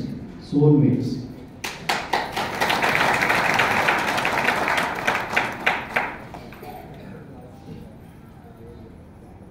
ప్రపంచంలో చాలా పుస్తకాలు చదివాను, కానీ నువ్వు భలే పుస్తకం ఇచ్చావు పరమాత్మ. భగవద్గీత అని చిన్న పుస్తకం, 10 రూపాయలు. మాకు విలువ తెలియక చెత్తా చెత్తాను సినిమాలకు 2000 3000 తగలేస్తున్నాం. 20 రూపాయల పుస్తకం నేను చదవట్లేదు పరమాత్మ. కానీ ఈ మధ్యన ఎందుకో బుద్ధి పుట్టింది, భగవద్గీత చదవటం మొదలెట్టా. చదివి అర్థం చేసుకున్నా. ఆయన ఎవడో చెప్పాడు, భగవద్గీత చదివితే అర్థం చేసుకుంటే సరిపోదు, ఆచరించాలని కూడా. ఇప్పుడు ఆచరించడం ప్రారంభించారు పరమాత్మ. అందులో ఉన్న అమేయమైన ఆనందం ఏమిటో, ఇన్ఫినిటీ ఆనందం ఏమిటో చూస్తున్నా. ఆనందం ఏమిటో తెలుసా? ఇవ్వడం, తీసుకోవడం కాదు. వాడికి ఇవ్వడంలోనే ఆనందం. ఇవ్వడంలోనే జీవితం అంతా డబ్బు సంపాదించాడు, ఎంత సమాజం కోసం ఖర్చు పెట్టేసాడు ఏంటంటే తెలియని వాడు దాన్ని తగలేస్తున్నాడని కూడా అనుకోవచ్చు కదా. ఈ ఆనందం ఇచ్చుటలో ఉన్న హాయి వేరెచ్చటను లేనే లేదని అది నేను తెలుసుకున్న తర్వాత, ఈ పాఠం తెలుసుకున్న తర్వాత, ఈ పాఠం చెప్పిన నిన్ను కలిసి థ్యాంక్స్ చెప్పడానికి వచ్చానయ్యా అని గుడికి వెళ్ళి దేవుడికి నమస్కారం చేస్తూ ఇలా ఎవరైతే థ్యాంక్స్ చెప్పడానికి వెళ్ళాడో వాడు దేవుడికి నిజమైన భక్తుడు, నిఖార్సైన భక్తుడు. కృష్ణ పరమాత్మ చెప్పాడు భక్తుడికి ఉండాల్సిన లక్షణాలు ఏమిటి అంటే, భక్త్యాతు అనన్యయా శక్యః అహమేవం విధోర్జున జ్ఞాతుం ద్రష్టుం చ తత్వేన ప్రవేష్టుం చ పరంతప. మా విశ్వరూపాన్ని యథార్థంగా గ్రహించడానికి, గుర్తించడానికి, నన్ను చేరడానికి అనన్యమైన భక్తి చేత మాత్రమే సాధ్యం. అనన్యమైన భక్తి అంటే ఏమిటో తెలుసా? నువ్వు తప్ప నాకు ఇంకెవరు అక్కర్లేదు, నువ్వు తప్ప నాకు ఏది శాశ్వతం కాదు, నువ్వే అల్టిమేట్ అని ఎవరైతే అనుకుంటాడో అది అనన్యం. చదువైనా అలాగే చదవాలి, ఉద్యోగమైనా అలాగే చేయాలి. జస్ట్ నాన్ సెన్స్ శాలరీల కోసం పని చేయకండి, పనిని ఆనందించండి. అది చెప్తుంది భగవద్గీత. నువ్వు దేవుడు కానీ నీ ఎంప్లాయర్ కానీ నీకు ఇచ్చే పనే అది యోగం, దాన్ని తపస్సులాగా చేయాలి. Salary next. వీడిచ్చే ఈ వెధవ శాలరీకి ఇదే ఎక్కువ అనుకుంటూ పని చేస్తారు చూడండి, నాన్ సెన్స్. వాడు జన్మలో జీవితంలో పైకి రాడు. వాడు శాలరీ ఎంతైనా కానీ నీ పని చేయడానికి, నీ బుర్రకి పనిలెక్కించడానికి, క్రియేటివిటీ పెంచడానికి మీ ఆనందం పెంచడానికి. పని వల్లే కదా ఆనందం. బద్దకసరికి ఏముంటుంది? No creativity. ఈ పనిలో నెక్స్ట్ లెవెల్ ఏంటంటే, ఈ పని ద్వారా వచ్చే ఫలితం ఏదైతే ఉంటుందో దాన్ని లోకార్పణ చేయటం నెక్స్ట్ లెవెల్, అల్టిమేట్ లెవెల్. ఇస్తూ పోండి.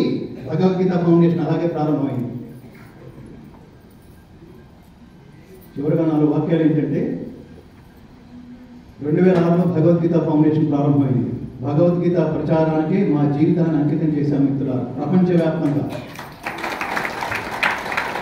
ఈ భగవద్గీతని మీరు సంపూర్ణంగా వినాలనుకుంటే, ఫిజికల్గా పెన్ డ్రైవ్స్ రూపంలో వినాలనుకుంటే అది నెక్స్ట్ మంత్ వస్తాయి. నెక్స్ట్ మంత్ వచ్చే నెలాఖరికి రోజుకు ఒక అధ్యాయం వినండి. పుస్తకాలు ఎవరు చదవట్లేదని ఈ ప్రాజెక్ట్ మొదలెట్టాం. అట్లీస్ట్ వింటారు. చదవడానికి మనకి ఆ 2 భాషలు రావాలి, సంస్కృతం రావాలి, తెలుగు రావాలి. అందుకని వినడం కోసం, ఆ వినడం కూడా ఇంప్రెసివ్గా వినిపించడం కోసం 9 కోట్ల రూపాయల ప్రాజెక్ట్ చేశాం. ప్రాజెక్ట్ విలువ తెలియజేయడం కోసం. ఈ ప్రాజెక్ట్ కాస్ట్ అనంతం. అది అంటే ఇంత కష్టపడి చేశారా అనేది మీకు అర్థం కావడం కోసం చెప్తున్న రిఫరెన్సెస్ అవన్నీ. దీని ఆన్లైన్లో పెన్ డ్రైవ్స్ కావాలంటే వచ్చే నెలాఖరులో వస్తాయి. ఆన్లైన్లో మీరు ఫోన్ ద్వారా స్ట్రీమింగ్లో మీరు వినాలి అనుకుంటే భగవద్గీత foundation.orgకి వెళితే మీరు వినచ్చు. సబ్స్క్రైబ్ చేసి మీరు వినచ్చు. ఇది ఒకటి. నా బాధ్యతగా నేను జీవితం అంతా భగవద్గీత ప్రచారానికి అంకితం చేసిన నేను భగవద్గీత ఫౌండేషన్ అనే వ్యవస్థని రూపొందించిన నేపథ్యంలో భగవద్గీత సర్వమానవాళి ఉద్ధరణ కోసం బోధించబడింది. మానవాళి ఉద్ధరణ కోసం. ఒక దేశం, ఒక కాలం, ఒక ప్రాంతం అనేది లేదు. అది గ్రహించి, అది గమనించి ఇప్పుడు ఇంగ్లీష్లో దీన్ని రూపొందించబోతున్నాం. అది దాదాపుగా చివరి దశలో ఉంది. అతి త్వరలో దాన్ని వచ్చే సంవత్సరం దాన్ని అమెరికా అధ్యక్షుడు ట్రంప్ చేతుల మీదుగా అమెరికాలో విడుదల చేసేందుకు ప్లాన్ చేస్తున్నాం.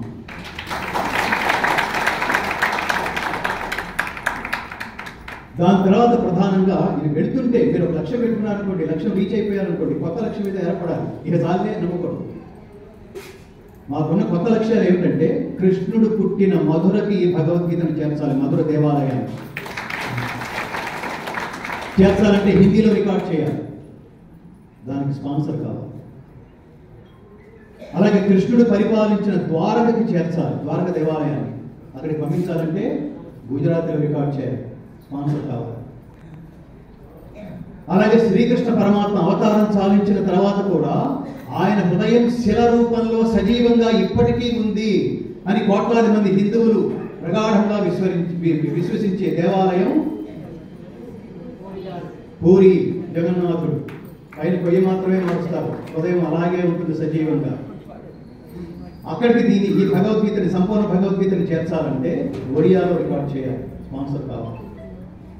అలాగే సౌత్ ఇండియాలో 2 ప్రధానమైన కృష్ణ దేవాలయాలు ఉన్నాయి. ఒకటి ఎక్కడది? ఉడుపి. అక్కడికి పంపించాలంటే కన్నడ.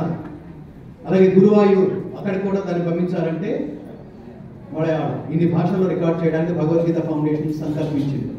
దయచేసి మీ సపోర్ట్ ఈ ఫౌండేషన్ కావాలని వినయపూర్వకంగా అభ్యర్థిస్తున్నాను. ప్రభుత్వాల ప్రియారిటీ వేరు. ఇంకా మాకు భగవద్గీత ఫౌండేషన్కి మేము నిలబడే చిన్న స్థలం కూడా మేము సంపాదించుకోలేకపోయాం. ఒక ఆఫీసు నిర్మాణానికి కూడా ఎవరైనా మహానుభావులు ఉంటే ప్రచారం చేయండి, సహకరించండి. మా ఇదేమిటంటే, మేము వెళ్ళిపోయే లోపల, ఈ ప్రపంచం నుంచి వెళ్ళిపోయే లోపల ఫౌండేషన్ స్థిరపరచాలి. తర్వాత వచ్చేవాళ్ళు ఈ సీట్లో కూర్చుని భగవద్గీత ప్రచారం విస్తృతంగా చేయాలి. ఇది ఒక ఆర్గనైజేషన్ ద్వారా మాత్రమే సాధ్యపడుతుంది. మీరంతా గుర్తుపెట్టుకోండి, హిందూయిజం నిద్రపోతుంది. హిందూయిజం దారుణమైన స్థితిలో ఉంది. హిందువులు మేల్కొని లేరు. భగవద్గీత అంతా పరమాత్ముడు లేపుతూనే ఉన్నాడు. ఒక మహానుభావుడు అన్నాడు, హౌ టు కన్వర్ట్ హిందూస్. మీరేమి స్వామి దీర్ఘంగా ఆలోచిస్తున్నారంటే, ఆ మహానుభావుడు జాతికి వెనుసరుకులాగా ఒక మాట మాట్లాడాడు. నేను సీరియస్గా ఆలోచిస్తున్నాను. How to convert Hindus into Hinduism అన్నాడు. కాస్త గ్యాప్ తీసుకొని హిందువులలో హిందూయిజాన్ని మేలుకొల్పడం ఎలా అని ఆలోచిస్తున్నాను.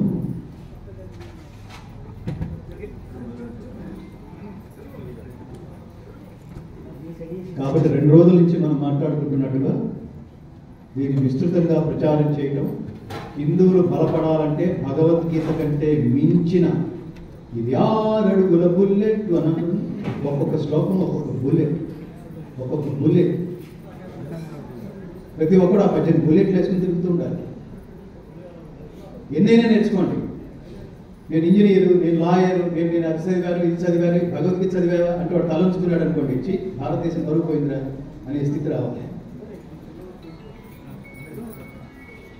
కాబట్టి భగవద్గీతలో ప్రారంభంలో చెప్పినట్టు భగవద్గీతలో ఉన్నవన్నీ మంత్రాలే.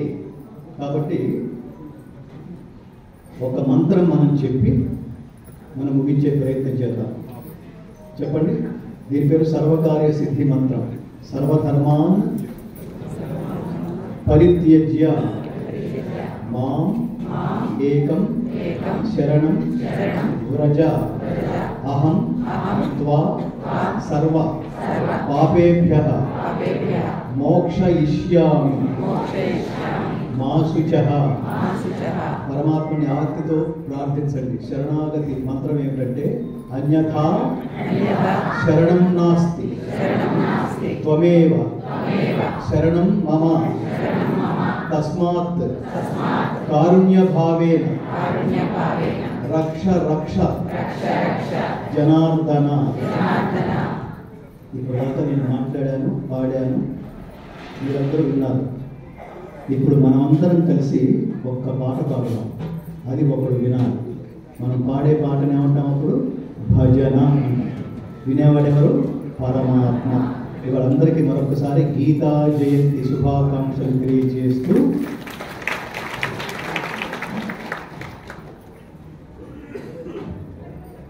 మన పిల్లలకి ఈ తిథులు నేర్పండి. గీతా జయంతి ఎప్పుడు వస్తుంది? మార్గశిర శుద్ధ ఏకాదశి. శ్రీరాముడు ఎప్పుడు పుట్టాడు? చైత్ర శుద్ధ నవమి.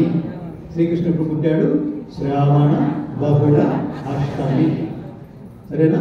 ఎప్పుడు పుట్టాడు అనగానే పొరగొక్కున్నారు అనుకోండి, పొరుగు. ఈ భజన ఎలా చేయాలో కూడా చెప్తాను, ఒకసారి ప్రాక్టీస్ చేద్దాం. సరేనా? గోవింద కృష్ణ హరి నేనంట. గోపాల జై జై అది మీరా. రాధారమణ హరి గోపాల జై జై. పాండురంగ హరి గోపాల జై జై. నారాయణ హరి గోపాల జై జై. ద్వారకాధీశ గోపాల జై జై. నన్ను డామినేట్ చేసేట్టుగా పాడకండి. ఎందుకంటే శ్యామ్ సుందర్ గారు ఆయన చాలా షార్ప్. ఏమిటి ఈ సంవత్సరం నన్ను పిలవలేదు అని నేను ఫోన్ చేశాను అనుకోండి, నెక్స్ట్ ఇయర్ మీ ప్రోగ్రాం ద్వారానేనండి మా లోకల్ టాలెంట్స్ మీకంటే అద్భుతంగా పాడతారని అర్థమైంది లాస్ట్ ఇయర్. మళ్ళీ నీకు ఖర్చు పెడతాం ఎందుకు అని, కావాలంటే వీడియో కూడా చూపిస్తాను కూడా చూపిస్తాడే. ఎందుకు అది మళ్ళీ నాకు మనశ్శాంతి. భజన చేద్దాం. భజన ఎలా చేయాలో కూడా తెలుసు కదా.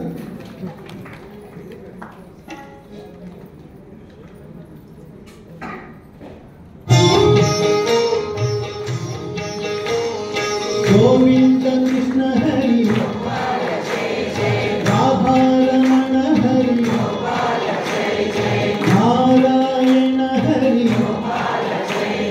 పాండురంగ హరి జై.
जय श्री कृष्ण भगवान की